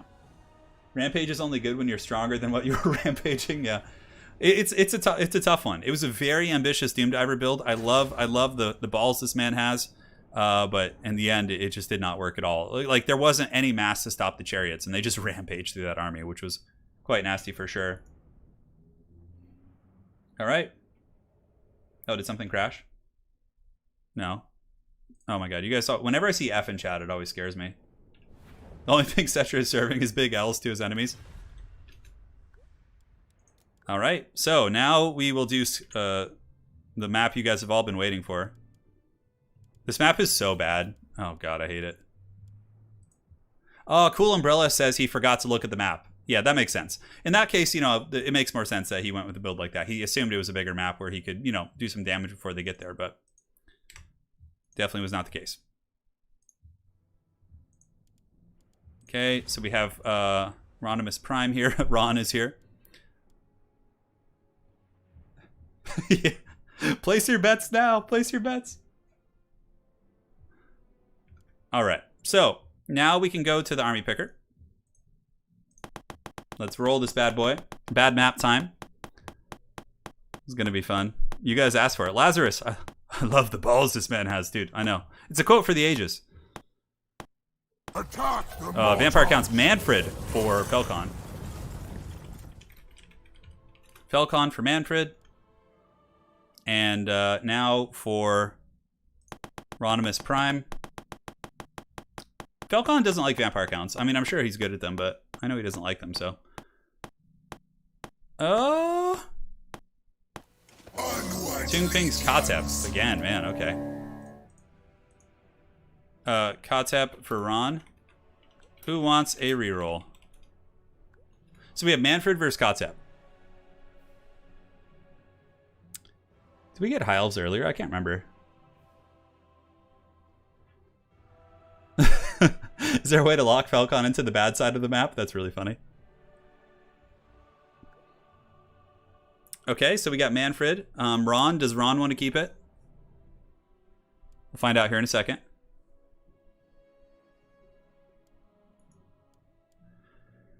It's a big map. You can definitely bring Casket KOTH. So Felcon's keeping. If you don't want to, I wouldn't mind the reroll. So you want to reroll Prime?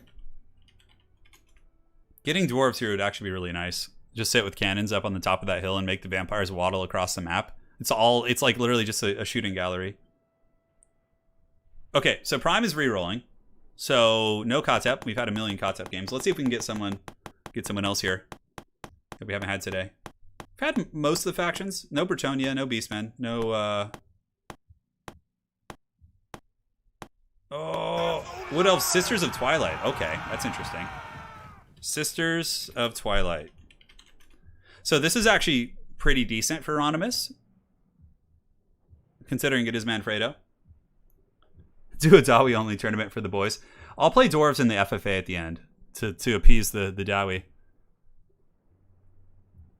Felcon says rip. Honestly, he'll be fine. He'll find a way, I'm sure. So we got Sisters of Twilight versus Manfred. Nope.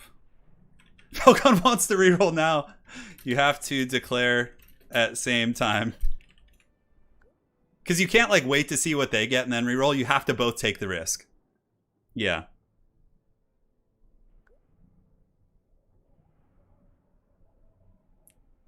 So we got Manfred versus Sisters.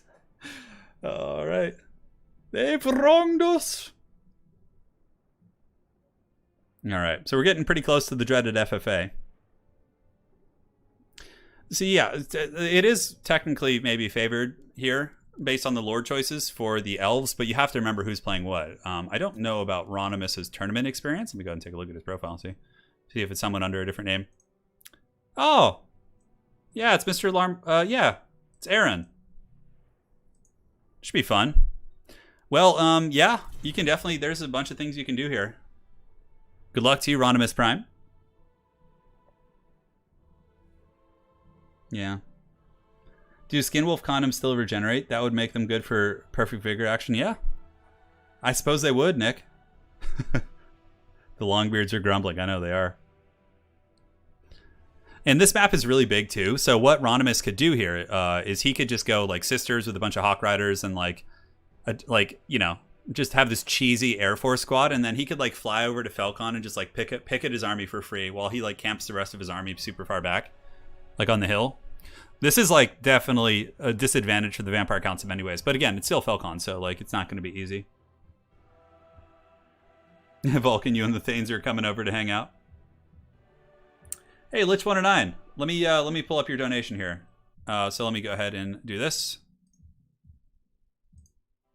So a donation from Lich109. Thank you for the $5, my friend. He says, I doubt this matchup will happen, so I'll just make this joke now. Rackhart's fighting Norska because he gazed at a sorceress and needs Skinwolf condoms. That's quite a drama there. I love it. Thank you, Lich, for the donation. Appreciate that. All right. So it looks like Felcon is ready. The dreaded Skjold is here. I hope they're both aware of the map.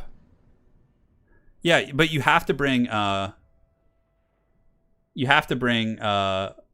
Sisters of Twilight, so you can't bring a Spellweaver with high magic. You could, however, bring Ariel on the ground with Tempest, which is probably what we'll see. Although we could see Manfred on a horse, you know, or on foot even, which would be pretty crazy. Foot Fred. Yeah. So there's all sorts of options. Hey, thanks guys for the donations. Really appreciate that. Bets, people. We need bets. Yeah, I don't know how YouTube looks on that kind of stuff. It's going to be a scrap. We're on a bad map as you guys wanted, so the players are suffering for your sins here. We got the dreaded Skjold, and we'll see if the Vamps can pull it out. If so, if Felcon wins this, we'll probably go to the FFA. So I'll rehost the lobby with a free-for-all, and then we'll do that to close out the stream. But if he... well, either way, we'll probably end it here. So this is the final showdown. I know, Scale Singer did. I started to get anxiety as I was reading it, but I know Lich109 wouldn't troll me like that, so... Aaron Larmore, I believe in you. I believe in you. I do. All right, guys. So for the forces of Felcon, he's got a massive air force. Jeez. Pterodon, Manfred on a steed. So double Terrorgeist with Manfredo on Hellsteed. Devils, Fargeists, and his ground force is pretty weak for sure. So it's mainly going to be Black Knights and zombies and a couple other things like that. Oh, and look at this man right here. Ronimus Prime going for the dreaded Vanguard. Okay. Double Deepwood Scout over here. A little bit risky because I don't think the Dragon can Vanguard on the Air Force. So, like, if you Vanguard up here and then Felcon just collapses on this army while this stuff is far away, I honestly think it should be the other way around. Yeah, I mean, I guess everything... What can go up there? The Sisters don't have Vanguard on the Dragon, I don't believe. I think he's going to realize this, and then he's going to pull his forces back. Yeah, also, Ronimus, you definitely want to cut spells. You don't need all of them, so just get, like, Earthblood and Regrowth or something, and then from there you can just get a couple more units. Yeah, the Wild Vanguard, though. Check this shit out. So yeah, the two characters can't Vanguard. They're pretty quick though, but Skjold is a big map, so...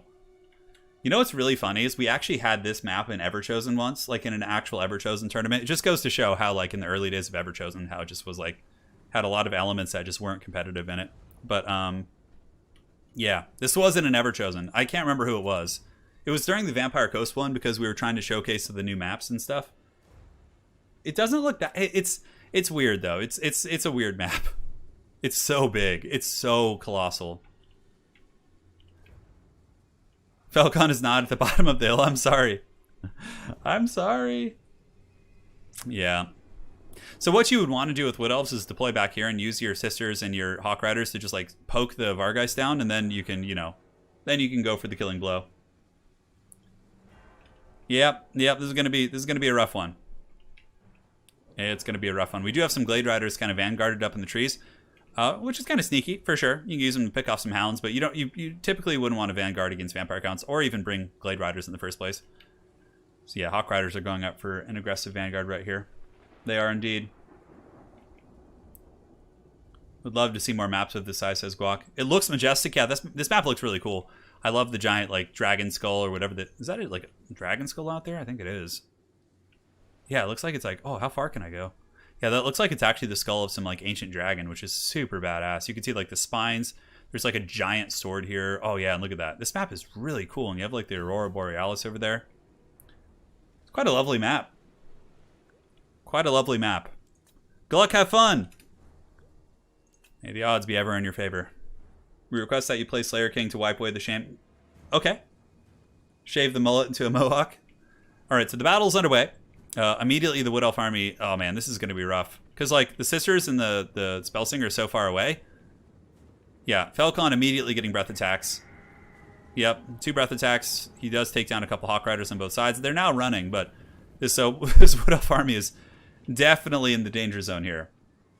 Definitely in the danger zone, and they're going to be paying the ultimate price. Here comes the Black Knights screaming down the hill. Deepwood Scouts certainly in big trouble. Yeah, this is a rough one here. This is a rough one. So down goes the Deepwood Scouts. Now it's only a matter of time before the Vargheists swarm in with Manfred, and yeah, the Dryads here also getting crumped pretty good. I mean, there's big DPS on the Vargheists, especially when they have a little bit of support from Manfred to like summon and buffer them. Sisters coming in on the Dragon.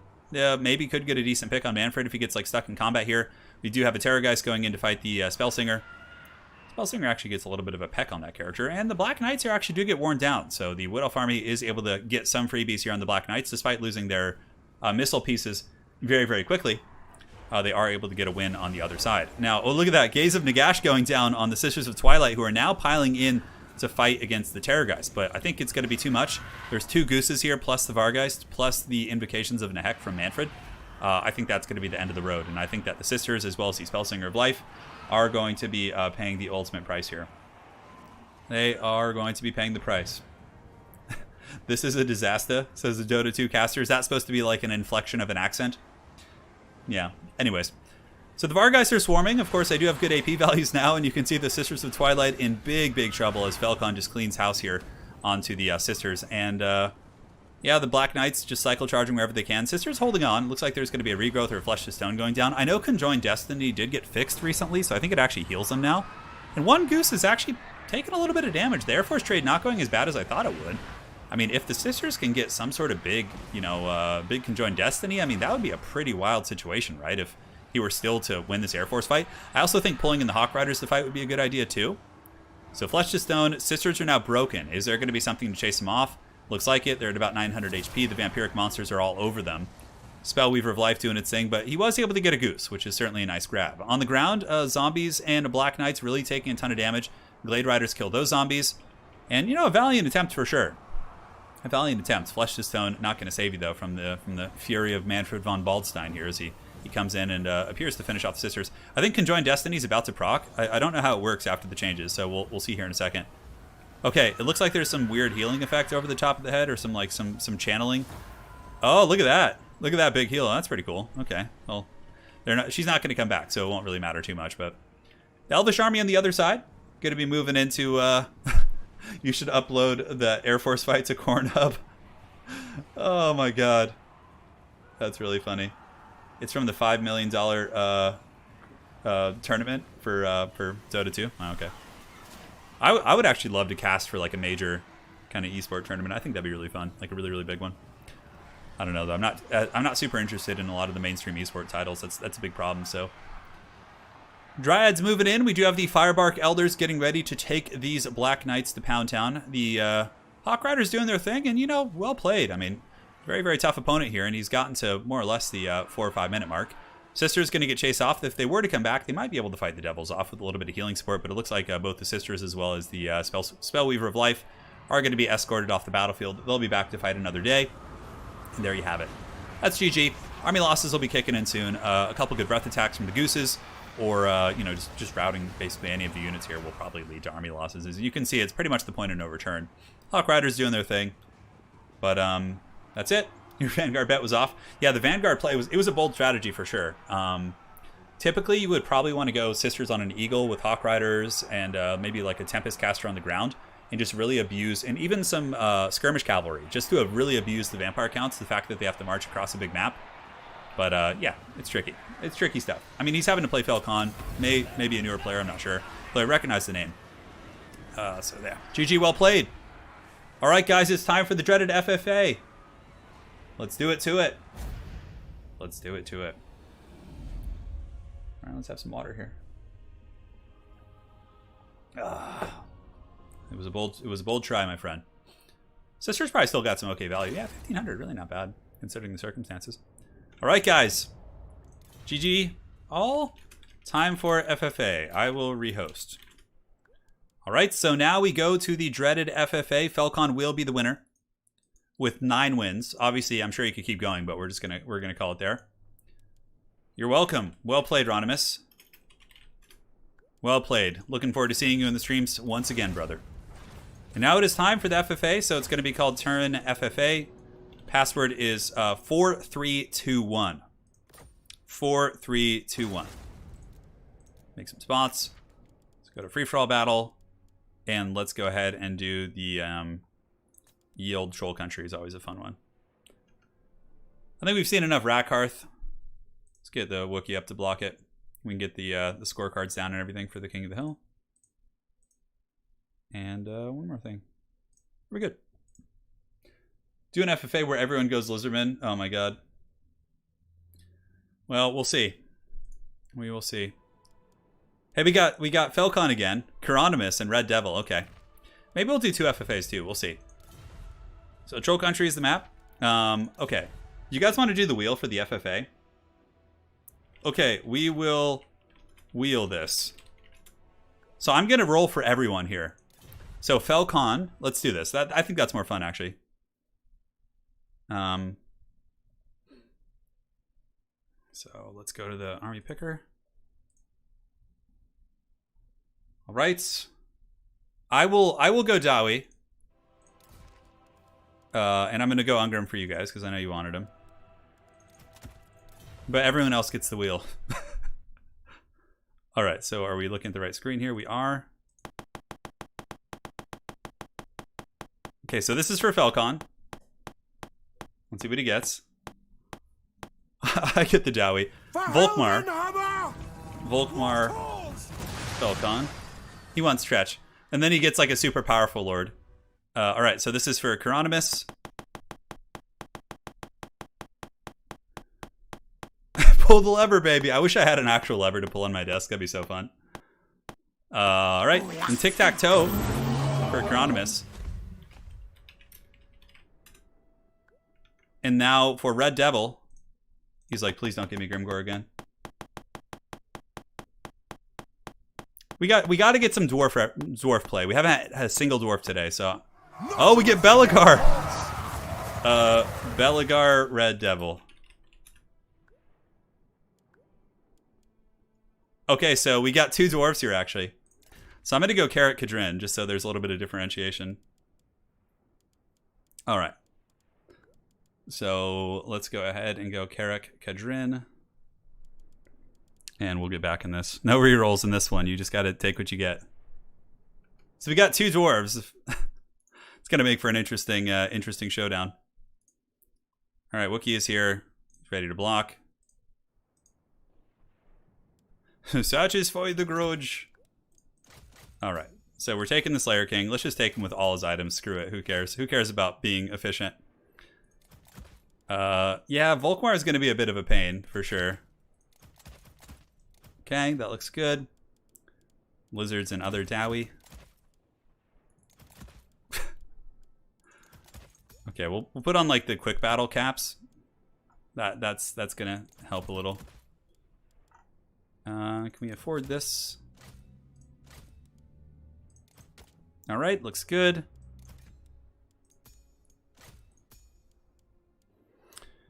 You guys are gonna like this army, I can assure you. It's very fun. If only we could afford one more unit here. Yeah, let's do this. This is way more metal. Could also get the Grumbling Guard. They wouldn't be bad also. Yeah, giving us a little bit of AP. And also the Vigor buff for our whole Goon squad here. All right. The Grumbling Guard are for you guys. I'm ready. My army's ready. It's very simple. Naya Sancta, I'm on vacation. Crush these fools. I'm going to try. We have to face Volkmar, though, which kind of sucks. Although it's Empire, so it's doable. How many Slayers should you bring? Yes. Yes is the answer, Kolek. Naya Sancta, thanks again for the donation of the $15. Really appreciate that, and hope your vacation's going well. That's it. That's Wookiee as a Nurgling, yeah. It's Wookiee, Nurgling Wookiee. If someone is squinting at the screen recording his army, they are making their own army. Yeah. Don't forget the Slayers. Oh, trust me, I will not forget the Slayers, I can assure you. The Slayers will be here in plenty. Yeah, the dwarfs, double dwarf against Empire Lizardmen. Alright, this is going to be fun. Alright, ready. I'm sure Falcon will find a way to be really, really annoying with this army. It's this, what if it was like Footmar the Grim? That would be some next level shit. Footmar the Grim. We certainly don't need the leadership rune with this army. Do we want to get some Trollhammer torpedoes instead of Thunders? I always like Thunders more. I don't know why, it's just my preference, I guess. There's a lot of Slayers. I think in total I have like 7 or 8 units of Slayers. So yeah, it's a lot. For Grimnir Dowie team up? No. I'm sure the dwarves have some reason to feud and fight with one another. So Falcon's probably going to go like mass cavalry and just like, I don't know. I don't know what Falcon's going to do. I have no idea. Hey, Elvis, sounds good, man. Get that PC going and we'll see you on stream soon. Muster the Carracks? I know. We should just team up. Just jump. We're both slow though, probably. So he probably brought the ghostly ancestors. Yeah, which is really fun. Yeah. Can we get Nurgling Wookiees in? Yeah, I'll put Nurgling Wookiee. Yeah, absolutely. It's a good idea actually. Lady Turn designed that bad boy. So we got Slayers as our front line. Slayers is our back line. Slayers is our flank defense. And Slayers as life here. So we brought some guns just to like not be stuck chasing people if they want to kite us. Because Lizardmen, you know what would be really strong for Chironomus would be to go with what's it called, a ton of Chameleon Skinks. That would pretty much just wreck my Slayer army. So like I'm gonna avoid him at all costs. Unless if I see his army and I'm like, oh, okay, he doesn't, have what I think he has.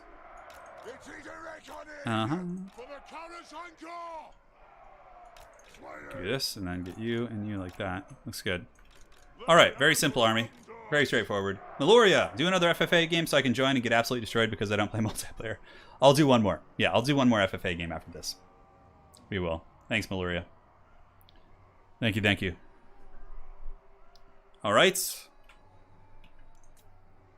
Dowie team up for the win. That'd be a grudge for cheating. So no, I'm not. I can't take that. I can't take that alliance because it'd be a grudge for cheating. I want to do an FFA tournament someday. I just have so much going on. I've got an ECLs this week. I want to do so much. All right, so Falcon's Empire is definitely a pretty choice target for us, believe it or not. Volkmar is kind of a pain, but so we'll get the guns, the guns. We'll kind of pull back here. Yeah, Falcon's coming with his mass pistolier squad. So we need to get our shielded Slayers up. Yeah, he immediately pulls back as soon as he sees that we have Thunders, which is exactly what we wanted, right? Yeah. Unfortunately, fighting in the forest here is going to suck pretty bad, so let's reform ranks. Oh my god, is he coming to fight me with this Empire army? He might be able to get me, actually. Alright, here we go. Set up the guns. Unfortunately, he's got... Oh, those are Outriders with grenade launchers. Oof. That's some shit right there. Okay. I'm gonna get a couple little grenade launcher volleys, and then we can dodge that, hopefully, and let's see. Oh, yeah, he gets the Slayers, and that was a really, really good burning head. Holy shit. Mass Pistoliers. He knew I was gonna go Mass Slayers, so he just has Mass, like, skirmish. It's a good thing I have some guns. Goodness gracious. Alright, so we're ripping some shots for sure. What are these? These are Pistoliers. These are Pistoliers. Volkmar the Grim's coming in, so we just need to get ready to intercept him. Alright, so let's go. Let's go here. We can use the Rune of Wrath and Ruin to slow him down. Slayers are moving in as well. Very good. Cool, so yeah, we should be able to get some work in. Let's pop Axe of Dargo and Red Rune, like all the different buffs. These guns need to start shooting here, and these guns need to start shooting here. We might actually be able to catch some of those grenade launchers. Yeah, that actually went well against your boy here. We were able to get some okay damage against him. He's got way too much skirmish cav, though. Let's get some Slayers back here to protect these guys. Hungrum, go there. Slayers attack. Go here, and then we need to move over to screen them out. Stabilize our guns if we can. Looks like there's some troops coming, some Pistoliers. Alright, so we got some work in. Let's go ahead and engage against the infantry here. Pull back. The giant Slayer's going into the forest. Oh, we actually have his caster trap too, which is nice. Yeah, and the guns are now shooting against the Empire Knights. So let's just make sure we're covering them wherever we can. Shoot these guys. And Ungram and the boys are just chopping it down in the front. How are the Slayers doing? Hard to tell. Yeah, Giant Slayers are fighting cavalry, which is awesome. Slayers, you know, grinding away in the forest. Volkmar the Grim going to be an absolute nightmare, of course.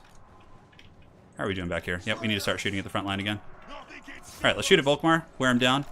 Shooting at Volkmar never feels good, but, you know, someone's got to do it. And what are these? Empire Heavy Cavalry? Yeah, Ungrim doing a ton of damage. Look at that. We're getting a bunch of work on him here. Cool. So we stabilized. We didn't take too much damage. Falcon and I are kind of tied for first right now. We've traded very, very evenly there. But we need to keep hunting down Spearmen for free value and just keep blasting with our gun line here.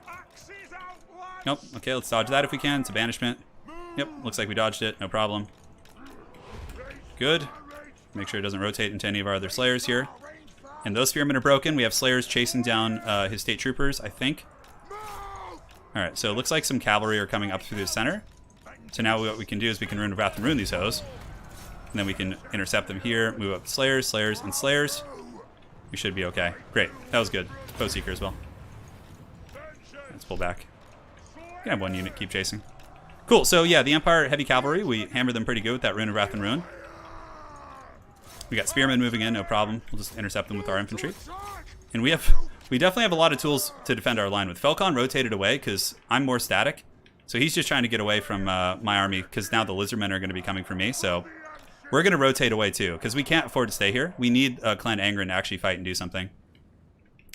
Because I'm going to lose if I have to fight the Lizardmen. That's just a fact. So we're just going to kind of keep moving away here. Let's go ahead and get the guns moving too.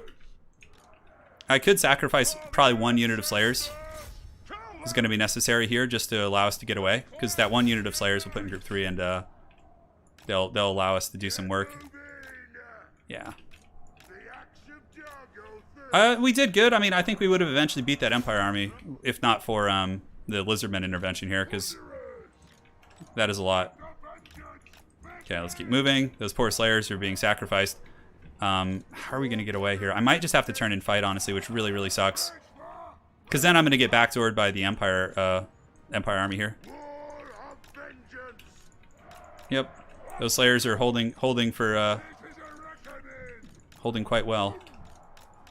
Come on, guns, keep going.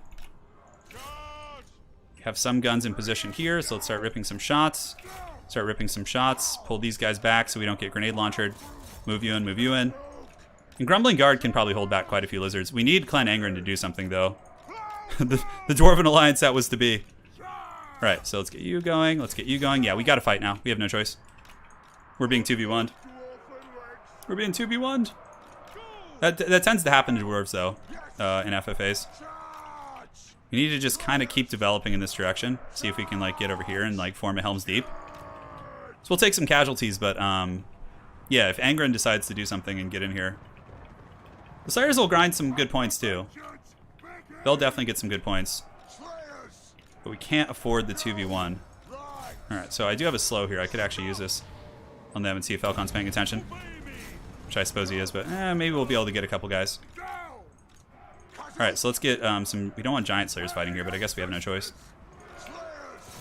Okay, so we've screened them out. We take a little bit of grenade launcher damage. Both guns need to get back in the trees and just kind of chill out. Hopefully the Lizardman army will find some other things it's interested in. Okay, the Skinks are running rampant here. Can pile in and fight them. Volkmar's here as well. Ungrim and company are just off doing God knows what. Come on, guns. Volkmar dropping Soulfire, so let's go ahead and pull away from that. Giant Slayers fighting to the bitter end, and these Slayers are, yeah, we don't want to be fighting Skinks, although looks like we might not have a choice. Curses! Alright, let's go for Volkmar here. We have the Hammer of Karak-Draz, which will slow him down. Axe of Dargo. And then just keep moving back. Keep moving back, guys. That's the plan. Alright, so now we're surrounded. We basically just have to try and fight our way out, which isn't going to work. Slayers are fighting Kroxigors here, which is okay. Yeah. It's tricky. The Empire will probably... they're not going to be the last man standing. It'll be Clan Angren, but the question is, will they have enough points to... Our only hope is if people kind of, like, chill out on us here. What are these, the Cohort of Sotek? Oh, that's so annoying. Let's pop all this. Oh, yeah, that's right. I forget the runes can be, like, targeted now. Let's do this. Cool. Actually, some Croxagors overextending into the bushes here is good for us. These Slayers managed to kill something. So we can go after the Empire Knights here, see if we can head them off. How are we doing against those red-crested skinks? Okay, so we actually managed to get a small force away. It's not anything special, but it certainly helps. And the other dwarves are coming now. Oh no, a little bit of lag. Hopefully it's not on my end. No, I don't think so. Yeah, that damn cohort of Sotek is a problem. They do such good, steady AP damage. We need to try and get out of here. That whole fight there is just so ugly. What is this chasing us? Spearmen? Really? Oh, let's get the giant slayers in there. Croxagors. Okay. We might be able to get away from them because Volkmar's nearby, so I think he's causing plenty of disruption. We can just farm these Croxies. That'd be really nice. Let's give these slayers some armor. Go after the Croxagors. Start shooting him. Keep these slayers in defense. And let's just pop up there and get on those Outriders. Alright. So this is something. Giant slayers cut those guys apart. We have the two dwarf characters here fighting against just a million skinks, which is not fun. Maybe the runesmith can slip away. That'd be nice. Alright, let's fan out here. See what we can do. Yeah, Clan Lizardmen won't win it either. It's probably gonna be Felcon because he jumped me and Felcon was able to escape because he's more mobile. So let's get the full surround on these guys. Pull you back. Oh, look, the gyrocopter bombers. They're coming for the value. Oh, that's so funny. I love it. Look at Clan Engrand with the bombers. All right, let's attack here. Let's go here. We need to get Ungram out of there because that's just not good at all. Set up shop here. And just start shooting the cohort of Sotek. Oh my god, I love the Clan Engrand bombers. It's so metal. Do we have any runes left to help with? Nah, we have rune negation here in a second. Let's pop that. 35 cohort of Sotek. Might as well pop it, get some extra damage. Alright, we broke those Soros. That's good. That's a fair amount of points. Clan Engrand definitely gonna have to fight the Empire here. We're still in it. We're still in it. The Clan Engrand coming to take those skinks down is really funny. Man, they're doing a number on Ungram though. It's like some serious damage. Gyrocopters might actually start sniping us, so we have to shoot at them, unfortunately, because they still have a fair amount of ammo and can hurt us. Nope, don't want to get my Slayers bombed. Oh, God. He's coming for the Slayers now. See? See, he was parking overhead. I know what he wanted. All right, so one Gyro Bomber should be down. Thunder is able to defend that bad boy off. Just keep him off the battlefield, and the last of the cohort of Sotek should fall to my Slayer squad. Croak's over there. Croak's good points, too, actually. But Clan Engrand is just sitting there. That's what I like about Slayer FFAs, because you're actually, like, by dwarf standards, you can move pretty well. Clan Engrand taketh and they giveth, they snipeth away also. Our guns should be able to actually punish that gyro pretty well, especially with the little skink chief shooting it. What's our only hope? If we get last man standing, I just don't see that happening. What does Felcon still have? He's still got Volkmar. Volkmar's pretty low. Lizards are actually coming to fight me in the corner, which is a little bit unfortunate. I really don't want to be shooting that gyro bomber, so let's go after the Croxagors here. Lord of the Engrand! Okay, gyro bomber's down. Shoot these Croxies, get some free points. Belegar's just... Nobody's going to be able to stop Belegar. Felcon's trying. He's trying his best, but Belegar's is pretty meaty over there. Okay, can we get this little skink character? If the Dragonback Slayers can actually catch him, that's pretty good. Croak is definitely a juicy target too. I think we have a slow left also. No, we're out of slows. How fast is he? 46 speed, 40. Yeah, I don't see us catching him. Let's move our guns down here. Let's go get Croak. Let's go make him croak. Book. Ungram has no mercy for his traitor kin. Ungram's done pretty good this game. I'm actually very happy. The dwarves are both having a good performance. The poor Slayer is chasing down what's left of Felcon's army. Alright, we're coming for you. We're coming for you, Toad. Maybe here. 40 speed. Croak's 34. We should catch him eventually. Foe Seeker. Very tired. No, he's not exhausted. That's good. Last of the ammunition on that skink chief being used here. Oh, yeah, he's throwing the red-coasted skinks in front, which is smart. So we'll get our characters in, pull what little Slayers we have. I'd like to keep the Dragonback Slayers alive for the slows. Volkmar is getting taken down. I just don't think there's enough points left to catch Falcon unless I'm the last man standing, which I don't see that happening with Belegar being so healthy. Try and do what we can. We'll do what we can. Yeah, no, it's just gonna be. Yeah, so we get the red crested skink characters. That's cool. All right, we're coming for Belegar. Screw it. The Traitorkin. Oh man, Volkmar the Grim getting hammered by firepower over here. Croak is too fast. That Toad he's got wheels, man. Ungrim is going in for one last Slayer duel here. Just with like no HP. Which I think is pretty metal. The guns will shoot when they can. Oh, come on, Belegar. Give me the warrior's death we deserve. Oh god, the guns are coming. The Angrened guns of Red Devil. No. No. No. We don't want any of that. We're gonna have to rotate away. Yeah, we just gotta hope Falcon control, but the problem is he's getting so many points. I wanted a duel, but with these guns pressing us, it's like, that's not gonna happen. Oh my god, look at these guns, man. Scary shit. Got his Prada. Good. Yeah, there's a little bit of a hill. For some reason they're not able to shoot here, but let's just go get these skinks. The Empire's still trolling, using all their ammo and their grenade launchers. A very mobile army. Mobile armies are very good in FFA. How many points do you get for last man standing? I don't remember off the top of my head. The Slayers had a good performance this game, though. We had a good early game.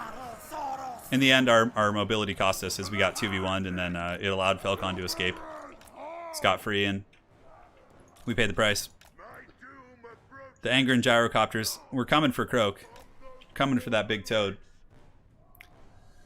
Yeah, Red Devil will be last man standing most likely. Although he's kind of out of ammo on those guns, interestingly enough. Falcon's got way too many points. There's a Gyro Bomber scouting us in the trees. It's like drawing line of sight for his guns. Okay, where are these guns going? Okay, maybe we can beeline it here and see if he doesn't react quick enough. I think he's going to, though. I think it's 2,500. Yeah, I'm not sure off the top of my head. Oh, does that Gyro Bomber still have some bombs? Oh my god, what a meme. Oh no, he got Kinslayer. He took out like 8 of my Giant Slayers there. Oh, that's so fun. Okay, here we go. Skink Chief's got about 1,000 HP. That's going to be some good points for us. Giant Slayers get in there and really, really give it the business. Falcon's still distracting him. Alright, so let's go ahead and take our characters and get over here. We'll take the Giant Slayers too. We'll just leave Dragonback Slayers to hunt this guy. Oh no, not like this. Don't Last Samurai me. Oh. I don't want to be Last Samurai. How's that little skink character doing? Okay, he's giving us some points, which is cool. We're almost out of range. Juke, juke, juke. Oh god. Give us the Skink Chief Precious. How much HP has he got? Negative 61? Okay. Maybe the Giant Slayers can like creep into the trees here and like surprise him. Oh my god, the Gyro Bomber's still going.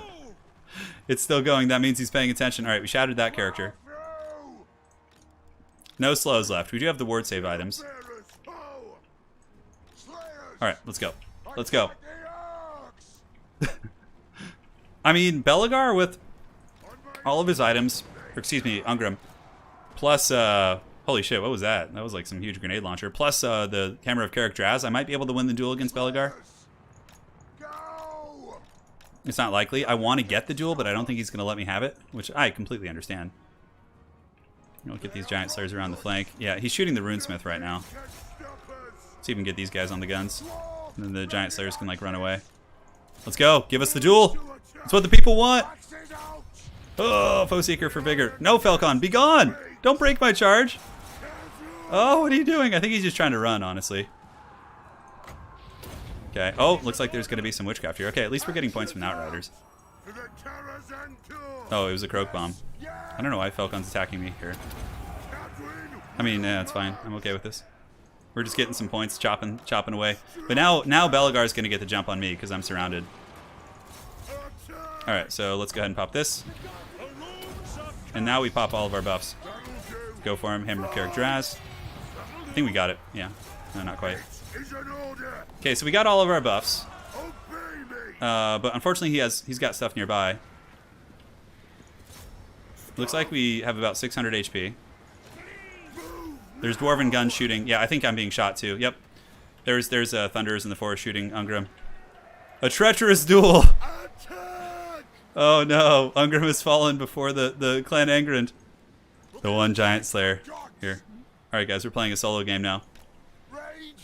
Can I like take a camera angle of this guy? Here we go. How do we zoom in? Nothing can stop us. We're going for Croak. The cinematic shot. Come on. Come on. No. Come on, baby. Let's go. Let's go, man. Come on.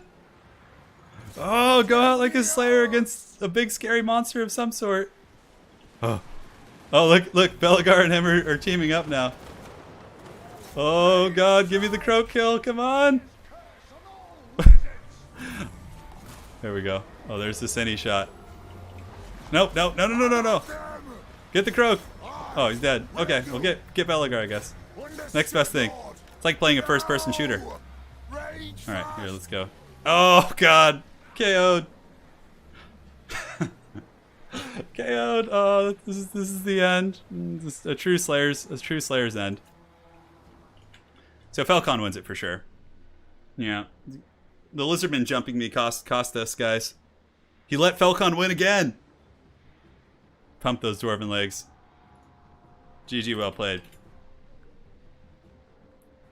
Yeah, GG, well played. It was fun. A valiant defeat indeed. Slayers. We might cast that later. That one had, I bet you it had some really fun moments. I bet you it did. Alright, guys. One more. Alright. GG, well played. Make some room for new players. So we're going to open up 3 spots here. Well played to those fine gentlemen. Next map will be on to the Lost Temple is fine. Lost Temple's a classic. And yeah, that's it. GG. Well played, Falcon. Falcon, of course, tearing it up today. We're coming for that. So we got 3 spots. The wheel will roll once more in the deep. First come, first serve. Password is 4321, I believe. The grudge is satisfied. Yeah, it was good. We got some good action that game. It was solid. Oh, Chronomus, yeah, of course. His micro is very good. I mean, it's going to be hard to catch most tournament players with Croak bombs because it's a really long windup. It's like a fiery convocation. Yeah. Hocus Crocus, that's so funny. Maybe the lobby is bugged or something, I'm not sure. We'll see. Last game of the day, closing it out with a bang. Oh yeah, I mean he had the mobile army. I had no chance of keeping up with him. Password is 4321. First come, first serve. Yeah, I believe it's 4321. Should be. See what we get next. Midland is, yeah. If you guys ever notice in Midland, you actually can't bring the Royal Altar of Griffites. You also can't bring the Sigmar Sons, I don't think. Yeah, there's no Sigmar Sons on Midland. It's pretty shit. It's like a straight up nerf. You guys can't join? Okay, I'll just rehost it. It's fine. The lobby's probably bugged. I was wondering. Usually it fills up instantly, so. It's called Turin FFA 2, and the password is 4321. Yeah, so we just remade it, so you guys should be able to join it now. Let's see if this works. You tried, Red Devil. You tried. I greatly appreciate it. So we got Killerino. We got Reginald Puggington. And Zero. Oh, wow. Okay. And Meluria. Again, I saw your donation, so shoot me a message in Discord after this, and I'll make sure to get you in on an FFA. I'll even just hit you up for when I want to do a recording, which I actually have a plan for, so. Yeah, lobby's good now. Okay, so let's get the wheel going. Let's roll that bad boy. So this is for the far left side of the lobby.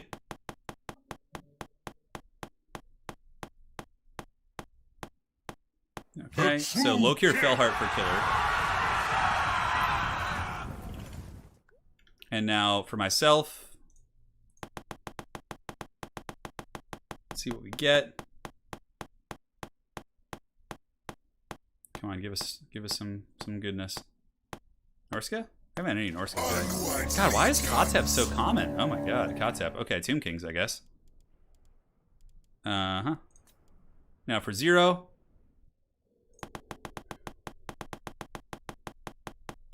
Let's see what he gets. Your boy 0 is going to get something fun, I'm sure. A lift and R. Okay, so we got high elves.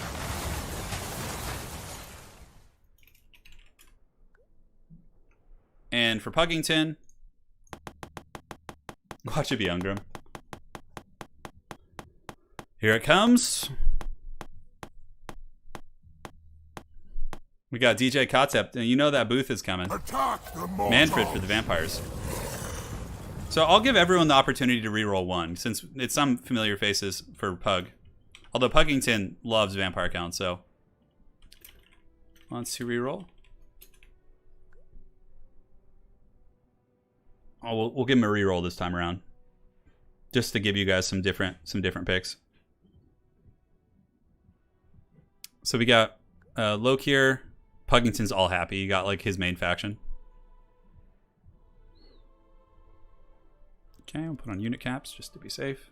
Doesn't look like anyone wants to reroll. I think everyone's happy. Bug's like, I finally got a lord I like. Bless the dark gods. Rerolls are for the week. Okay, we're keeping it. So KOTH. How are we going to do KOTH? Okay, the problem with KOTH on a casket is that we have a Lithanar who can snipe him, which really sucks. But we're doing it. Maybe. I don't know. We'll see. Or KOTH. KOTH could be on his tour bus too. That's another option. I don't know. The Lich Staff is pretty good. I should re-roll. Why? Because we've had KOTH has been on a few times today. Okay, that's fine. I'll re-roll for you guys. Yeah, we've seen him. We've seen it so many times today. I'd rather get something different. All right, let's do this. Yeah, Lithanar and FFA is something. The wheel does, yeah. Okay, Norska and Wolfric. Okay, we haven't had Wolfric or Norska today, so that's good. Yeah, all right, that's fine. Cool. There's a reroll. Yeah, so we haven't had any Norska whatsoever, so I'm happy we got that. Wookiee is up as a blocker. You guys want Sirtha Rick? Okay, Mammoth against... Yeah, Mammoth is probably good against a lot of these guys. And what do we want to get? A Bale Fiend of Shadows or Fire? Fire is probably pretty good here. Yeah, let's get some fire action. Yeah, we haven't had any Norska, so I think this is definitely good. Okay, looks fine. The dreaded Condom Wolves. We could do the Condom Wolf Stampede. This was not the map we were going to do. Let's do Lost Temple. It's fine. And, yeah, let's do it. Let's party. Mammoth Wolfric, I know. He's ready, man. So we definitely need... Yeah, like Dark Elves. We're going to need some counter skirmishing. A little bit of that will be fine. Probably 3 of them is going to do the trick. So we need... What do we need to fight vampires? Vampires are a tricky pickle, but you know, double mammoth is always fun. You guys want Footrick? Oh god, not Footrick. Footrick is so haggard. There's no armor piercing, just getting shit on. Yeah, no, I'm not in the mood for the Footrick. Then we can get some of those. You guys. What kind of infantry quality do we need? Yeah. I think that should be fine. You pretty much always have to be prepared for the vampires, right? Yeah, they got some nasty hobbits' tricks. It's probably going to be like Blood Knights and shit. Against High Elves, you just need like pendulums. I guess, yeah. I guess building against any one player might be a folly. Okay. Condom Wolves against Dark Elves and High Elves, not that good actually. Nor are they that good against Vampire Counts. We could, okay, we can do the ultimate Condom Wolf. We can do the Maws of Savagery, but aside from that, I don't think they're going to be too good. Yeah. That's fine. Yeah, this army's not great, but it'll get the job done, potentially. Alright, let's do it. Let's party. There's a condom wolf. There's an XL condom wolf. The magnum, as they say.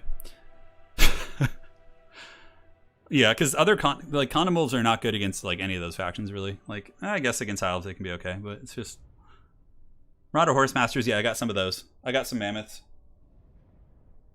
The monstrosity on screen. It's a screen blocker. Yeah, yeah. It's FFA at the very end. Oh yeah, I should have brought the condom wolf hero. That would have been decent too. It's okay. I brought the Maws of Savagery, so it's the new DLC Lord. Yes, it's the first. It's the first Nurgle Lord. All right, so let's go and switch back. Get rid of the blocker. Boom. Very fast game. And let's get you guys. Get the Marauder front line. We have a Warshrine Mammoth plus Wolfric. We have the Marauder Horsemasters. We have a Balefiend of Fire. Spears. And Spears, just to help buffer against cavalry. And let's get you in there. And then the Condom Wolves.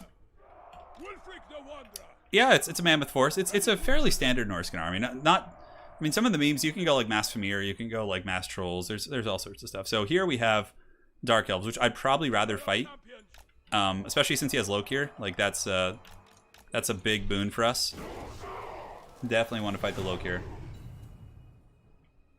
We want to avoid undead. 100%. High Elves would be okay to fight too. We have Burning Head, we have Seafang. It's a Lithanar. Yeah, Elves are pretty good in FFA for sure. Norscan's okay in FFA too, though. I think Vampire counts are actually really good in FFA. Really good sustainability, mobility. Great cavalry, great monsters. Like, things that can really be abused. Yeah, if you're going to go double Mammoth, I thought about Berserkers, but I wanted to get some Horsemasters so I could at least defend myself against Skirmishers. Yeah. Alright. Are you not entertained? Well, I'm entertained. It's his dog's face. Yeah, Lady Turin did a Photoshop on that. Okay, perfect. So we can go fight this army over here. Although we need to take this route, because if we go through the open field, we'll get backdoored by the vampires. Unless I see them go right for the elves here. But pretty much everyone has the same idea. Yeah, I already feel bad for Killerino. He's going to get like swarmed by like 3 players here. Because nobody wants to fight the undead, right? Like, unless you build for them, they're really difficult to deal with in my experience. So we'll get you in the trees. Yep, Sea Fangs, Burning Heads. There's a lot of good targets for that here. I think is he shooting my spears? Might be. We'll see where the vampire counts go. We want to avoid that at all costs. So these Druki are definitely some points for us here. Come on. Go faster, Mammoths. What's the range on that? Okay. Got all the Reavers just trolling here so hard, dude. Alright, so we're going to go in the backfield and just start hammering. Let's go, Mammoths. Come on. Yeah, Wolfric getting blasted by the yeah, there's like, you can't really dodge that well on Mammoth, so. Okay, let's go. Just get back here. Thank you very much. Come again. We need to see where he's going to be sitting first. Corsairs. Circler on the back. And now we can go ahead and move in with our forces. Yep, move in, move in. Oh my god, is that Footloke here? Oh my god, he's going to get the business so hard. Mammoth, just get in there and go after them. Pull you guys back, pull all of you guys back. And now we can go ahead and start preparing some Burning Heads. So let's go ahead and do one right down the pipe here. And you guys can come around the side again. Pile in here, and good. So yeah, so far so good. Here's a Charybdis here. Charybdis is a little bit of a problem. So we need to get our horsemen to come and fight the Charybdis. Alright, let's go here, and how is our Balefiend doing? It looks like that Burning Head did some really, really solid damage. Yeah, alright, so let's go ahead and throw all of you guys into the Charybdis, drag that beastie down, fight or die. Looks like, ooh, nice Burning Head. Was able to get some stuff. And our armored condom wolves, we need to bring them in. Somehow the High Elves got behind me. I have no idea how that happened, but let's not ask questions. Seafang, nail him down. High Elves are partially behind. Wolfric and the other Mammoth can be in 3 for now. The condom wolves need to finish that bad boy off. Yep, let's move in some infantry here. And how are we doing on the Burning Head department? Yeah, we have some back here. There's a lot of High Elf skirmishers, so let's go ahead and move them in. Attack here and here. Get that Charybdis down. Killerino's getting a lot of points, but it's at the expense of his faction, right? Because he's being swarmed, so. Alright, Charybdis is down, so now we need to take our leave of this and just kind of try and get picks wherever we can. We want to stop beating up the Dark Elves, and we want to start hurting the Vampire counts. Alright, so Burning Heads. We should be able to get a fat one right here. Should hit a lot of their stuff, actually. Let's go ahead and move in. Alright, so we're getting some poke on Manfred, which is cool. Our goon squad is here as well, so let's move them in after the black coaches, which I'm fine with. So yeah, our mammoth gets the black coach charge. Let's go ahead and do Giver of Glory on itself, I guess. Move the spears in too. Move Wolfric in. Great. All right, this is a good little spot for us. Oh, pull the spears. Can we dodge that? It's a burning head. I think we might dodge a little bit of it. We can go ahead and use the Flaming Sword of Ruin in this engagement. Yep, this is good. We're getting a lot of damage, although I think there's some elite heavy cavalry kind of lurking somewhere. Condom Wolves, how you guys doing? We do have a burning head ourselves, but yeah, there's Blood Knights coming too. Oof. And I think we have some spears left. Yeah, good job, Mammoths. Good job. Those black coaches really got the business pretty damn hard. So Killerino's in first, but we need to not take too much damage. Good Condom Wolves. Let's go get that caster. Foot Kier. Low Kier we can just go after with the Warshrine Mammoth. Do I want to start fireballing Manfred? I don't know. The coaches are both low. Lokier Felheart will die to a single mammoth, no problem. The Giver of Glory. About or die. Lokier getting mammoth. Sounds good. And yeah, we need to poke the undead. For sure. We have a nice little like position. Our little caddy right here. Alright, so how are we doing? Lokier still isn't dying. Looks like the Sorceress got trampled by the mammoth. No surprises. And the Blood Knights are lurking in the trees. Yeah, we got Blood Knights over here. So maybe pull these guys back and start going after the Blood Knights. Lokier should die to these two characters, though, for sure. Alright. Go Condom Wolves, get him. Yep, Lokier's getting it, which is great. Go after them. We could fireball some if we want to. Move the infantry to screen it. He's trying to snipe my caster. Yeah, that's a good call on his part. Yeah, can we escape out this way? I think that might be better than this whole freaking nasty conflict here. Get him! Get him! Save the fireballs. We could fireball. Yeah, let's just throw a fireball at these Blood Knights. Screw it. If we can kill a couple models, it's worth it. Okay, so we got Dragon Princes back here. Some High Elf Chariots.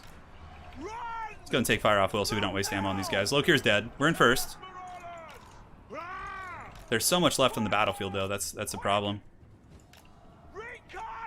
Just finish off Lokier, please. Get them Condom Wolves. I don't know where those Blood Knights went. I think they just kind of snuck away. Let's see, what's up? What do we have? The Mage of Life here. Is this thing mounted? Oh, yeah, it is mounted. Okay. He's not going to forget that. Come on. Give us the Lokier. Actually, you know what? Don't waste ammo here. Just throw in. Ride it right in. Ride them down. Vampires are trying to chase. Let's go see if we can get some harass there. Well, our main army just kind of waddles here. So what are these, Blood Knights? Okay, that's good. We can get some Blood Knight damage. Blood Knights are a big problem for us in the late game. They're going to be an issue. I'm saving Burning Heads and other effects for them, but... Okay. We actually kind of have to help the High Elves a little bit, because they're pretty behind on points. Could use Hunter Champions. You know what? Let's just use it. Screw it. It'll make it easier to get them. Okay. Yeah, the Undead Army is the biggest threat. It's pretty healthy. Although there's still a shit ton of Reaver Cavalry from those guys. But Reaver Cav aren't a problem. We can take them easy. Keep farming points. Let's go here. Go here. Bow Seeker to get that vigor back up. Yeah, now we have a big conflict. Yeah. Ooh, he's going to get a lot of points here fighting the High Elf Army. He's going to get a lot of points, my friends.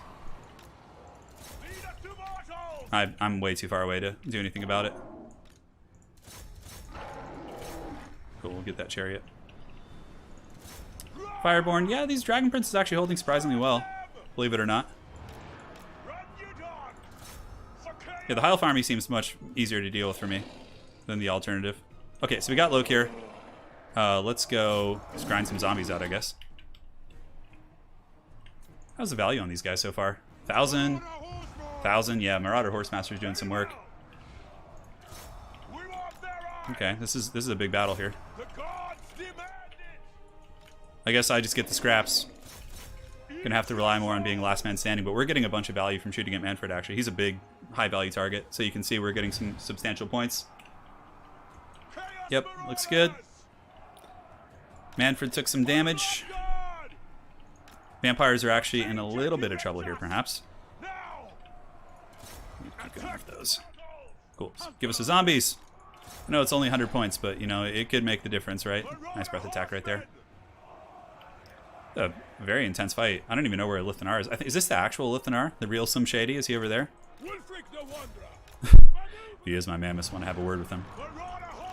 God, there's so many points going down here that I'm just not involved in. Oh, yeah.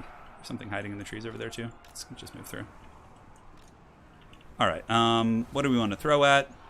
I'm not too worried about black coaches anymore. Let's just throw at the Fireborn, perhaps. Yeah. No, not the Black Knights. Yeah, Fireborn right here. Looks good. Oh, shit, I'm out of ammo. Some of them are charging in. Go get a Lithanar. These ones can charge those Corsairs. If that's the real Lithanar, he better watch out. He's in a lot of trouble here. The real Slim Shady, yeah. That is an old reference. One of them's a clone. I wasn't paying attention, so I didn't get a chance to see. But here comes Wolfric. He'll stomp them both. It's not a problem. So we're about to get the High Elf Lord. Yep, there we go. Poor Dark Elves. That's the risk of going with static builds with like bolt throwers, artillery. It's like you just get caught, man. Okay, so it's this one. Yeah. So they want to go fisticuffs here, which I'm more than happy to oblige. Let's get the condom wolves over there. Lithanar is trapped. Pretty sure he's dying to that mammoth. Infantry are coming in. Vampire counts, despite that big fight, still kind of stable. Finally, I get a Lord of like rerolls her for the weekend. It's just murder. All right, Lithanar is dead. 2 and then 1, and then these infantry can be in 3. All right, so the Flamespire Phoenix, not sure where it's going. We have Sea Fangs. If there's another blob fight, we can definitely have some fun with some burning heads. What is the range on this? Yeah, we're just out of range here. And we'd like to get a Sea Fang, though. We could. All right. It's not the prettiest one, but it's going to hit the Blood Knights, so that's good. Is that bird thinking about attacking us? I think it is. Okay, so we got some damage. Let's keep moving. Looks like the zombie summon disappeared. Yeah, I think we just need to get in there and fight. Let's get these guys in group 4. Send them around. The big boy mammoths. Flaming Sword of Ruin probably is the way here. Let's get that black coach with the condom wolves. Warshine mammoth coming in. Go after you. Spears moving in as well. I wish I could use Hunter of Champions on the frickin' on the, what's it called, on the black coaches. Alright, Manfred's like flying overhead, just cackling and trolling. Kill that White King. Get him. Okay, so let's go ahead and swarm. He's going after my caster. Very good play on his part. We have fireballs, I guess. Fireball's probably going to be our best bet. And you go here and here. Oh, the Phoenix bombardments are so good. Look at that. That's a beauty right there. Alright, fight or die. Hunter of Champions on you. Move in. Keep going, and now we need to get the Balefiend away and start using Fireball spam on Manfred just to finish him. Rip Corsairs and their dreaded commander, says Falcon. Yeah. Rip Charybdis, I know. Oh no, get that thing out of here. God, stupid bird. Hopefully we can actually win this, and we might be in a little bit of trouble. I guess we still have the Maws of Savagery. Get him. Come on, Mammoth. Get that bird. Okay, we got the bird. Please don't. Oh no, don't rebirth. Oh my god. Okay, that's a little bit unfortunate actually. Horseman pull back. The bird got reborn, so now we need to like be careful that we don't get sniped here. Just use fireballs on Manfred. Pull back, pull back. Wow, it's actually fighting me here. Okay. Looks like I gotta go. I can't outrun this thing, so. Let's get you back. Let's get you. Condom Wolves guarding here. Fireball on Manfred, but the mammoths are kind of blocking. So let's Flaming Sword since we're not fighting the bird anymore. And Fireball on Manfredo. And you guys come in as well. Can we cast that Fireball, please? Thank you very much. A little bit trapped up here. Oh, it looks like the breath attack missed, thankfully, which is good. Might have to pull in the condom wolves to help. I wanted to protect my Veil Fiend, but we're gonna have to get in there and fight, I think. Finish that black coach. Finish it. Condom wolves, go. Giver of glory. Give the condom wolves the glory they deserve. That's actually a lot of damage right there. You can see Manfred just took quite a righteous beating. Wolfric's still going. Not for much longer. Fight or die. The bird is a little bit hard to hit. That rebirth really might have actually lost us the game. We'll see. Veil Fiend. Ooh, don't get caught here. Arcane Conduit, get away. We need those fireballs still. Yep. Back off. Let's go ahead and fireball Manfred, see if we can finish him. Wolfric going pretty beast mode, though. He's got 4,000 value. Come on, fireball before you go. Give it to us. Oh, it didn't go off. Curses, man. The Warshrine Mammoth keeping a lot of stuff going. This vampire army is very damaged, though. Like a lot of crumbling across the board. Come on, condom wolves, keep regenerating. Come on! Yeah, it looks like my caster is being escorted off the battlefield, too. Zombie summon is being ignored. Crumbling. This thing must be at negative 35. The other thing over there is crumbling, too. Just grab everything we have. Just move. These are spears. Let's see if we can brace in time. 1, 2, and a 3. Go, condom wolves! Ah, take down the chariot. Go over here. Take it down. I think the Warshrine Mammoth might just win us the game outright, too. It gives that nice leadership buff, which really is keeping our stuff going. Mammoth, go here. Condom wolves around the side. Have them attack the open target. You need to get on Manfred, Warshrine Mammoth, or Horseman. Oh no, I might actually lose this. Shit. Everything's breaking. No! Bad undead! Bad undead! Oh, we got Manfred! We got him! Holy shit! Okay, come on, Mammoth. No! No, bad. Infantry, stay. Okay, we need to get that black coach broken. Oh, man. He's gonna get that off the battlefield, isn't he? Oh, it's back. Oh, it's back. Oh, but it's breaking again. Come on. Oh my god, it has 1 HP. Oh, the condom wolves are back. Let's go. Oh, the mammoth is broken. Okay, we need to get this army together. Just let this thing crumble. See if we can get the spears in front to save it while everyone else kind of rallies. Okay. Spears, and then we can brace. Halt! We got the charge defense here. Oh, he missed the Scab's Graith. Oh, thank you. How long are these stupid zombies? Okay.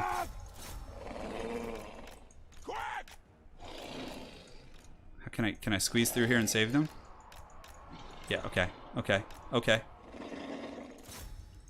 Oh my god. Okay, Horseman might be able to save the mammoth. Oh, this is so close. God, come on, condom wolves. Wrap him up. Okay, he's pretty close to crumbling, actually. Oh, damn, the Marauder Horseman broke.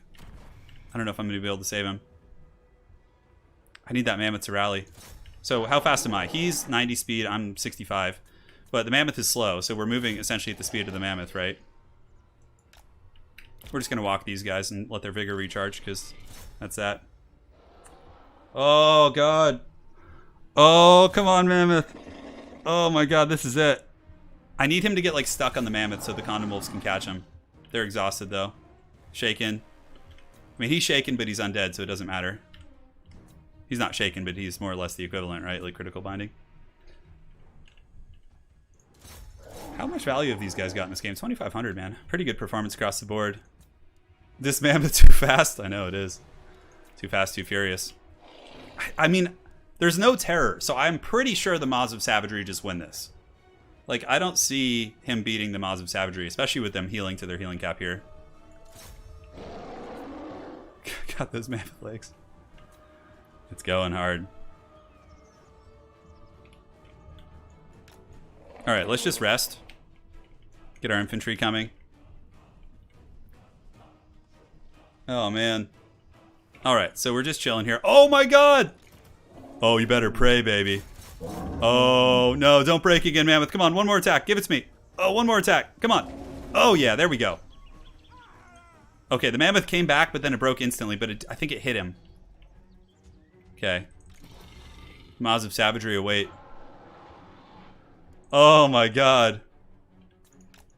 The Bale Fiend died earlier. Cue the Duel of Fates. Dun, dun, dun, dun, dun, dun. Here we go. Oh, the condom wolves, baby. Yeah, the big pimp slaps. 200 HP. Oh, yeah. Get it. Damn.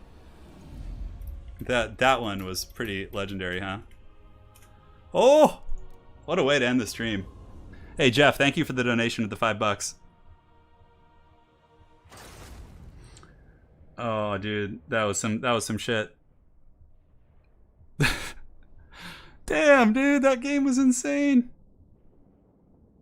Yeah, I know. Well, it's hard. It was hard to manage everything, you know. It's just like I wasn't paying attention to it. Oh, dude. Unlimited power. That was not an easy win. 4,000, 3,500. Horse Masters all got like 1,500 apiece. Condom Wolves got 26. That was a game. GG. For Pug, 25 on Manfred, 23 here. Blood Knights Cavalry did pretty good. For your boy, 0. Blood, man, 2,100 on Fireborn, not bad. I mean, they cost about that much. It was not super crazy, but... Yep, and then the dreaded Lokir Fellheart coming in with 382 value on foot. Cribdus getting 600. Poor Dark Elves. Yeah, this army was not designed to be swarmed, right? And he got 2v1, so there was really no chance for Killerino, unfortunately, no matter how well he played. He just got swarmed by 2 people because nobody wanted to fight the undead, like, straight up. I sure as hell don't. Yeah, that was an amazing game. Wolfric, 4,100, 35. Condom Wolves got about 26. Yeah, that was a roller coaster of emotions. All right, guys, so that's it for today. Thank you all for joining. I am going to go hang out with my smoking hot wife. 2,300 on a hero for 800. I know, it's quite a steal, huh? But thank you guys for joining. It was a blast. Congratulations to Falcon, of course, for sweeping the King of the Hill. He just went on an absolute rampage and also did his first FFA win there at the first FFA. It was good stuff. Thanks to Jeff, Meluria, Naya Sancta, Lich 109, Lazarus, Joe Leonard, Lich 109, Robert Santmeyer, Kevin Robinson, Devin Gillespie, and Sneaky Brit for a new member. Turbo Bot and Turtle Punch, Oiva, Ziggy Williamson. Thank you guys so much. That was fun. All right, guys, we'll be back. Hopefully you enjoyed the games today. Some wild shit.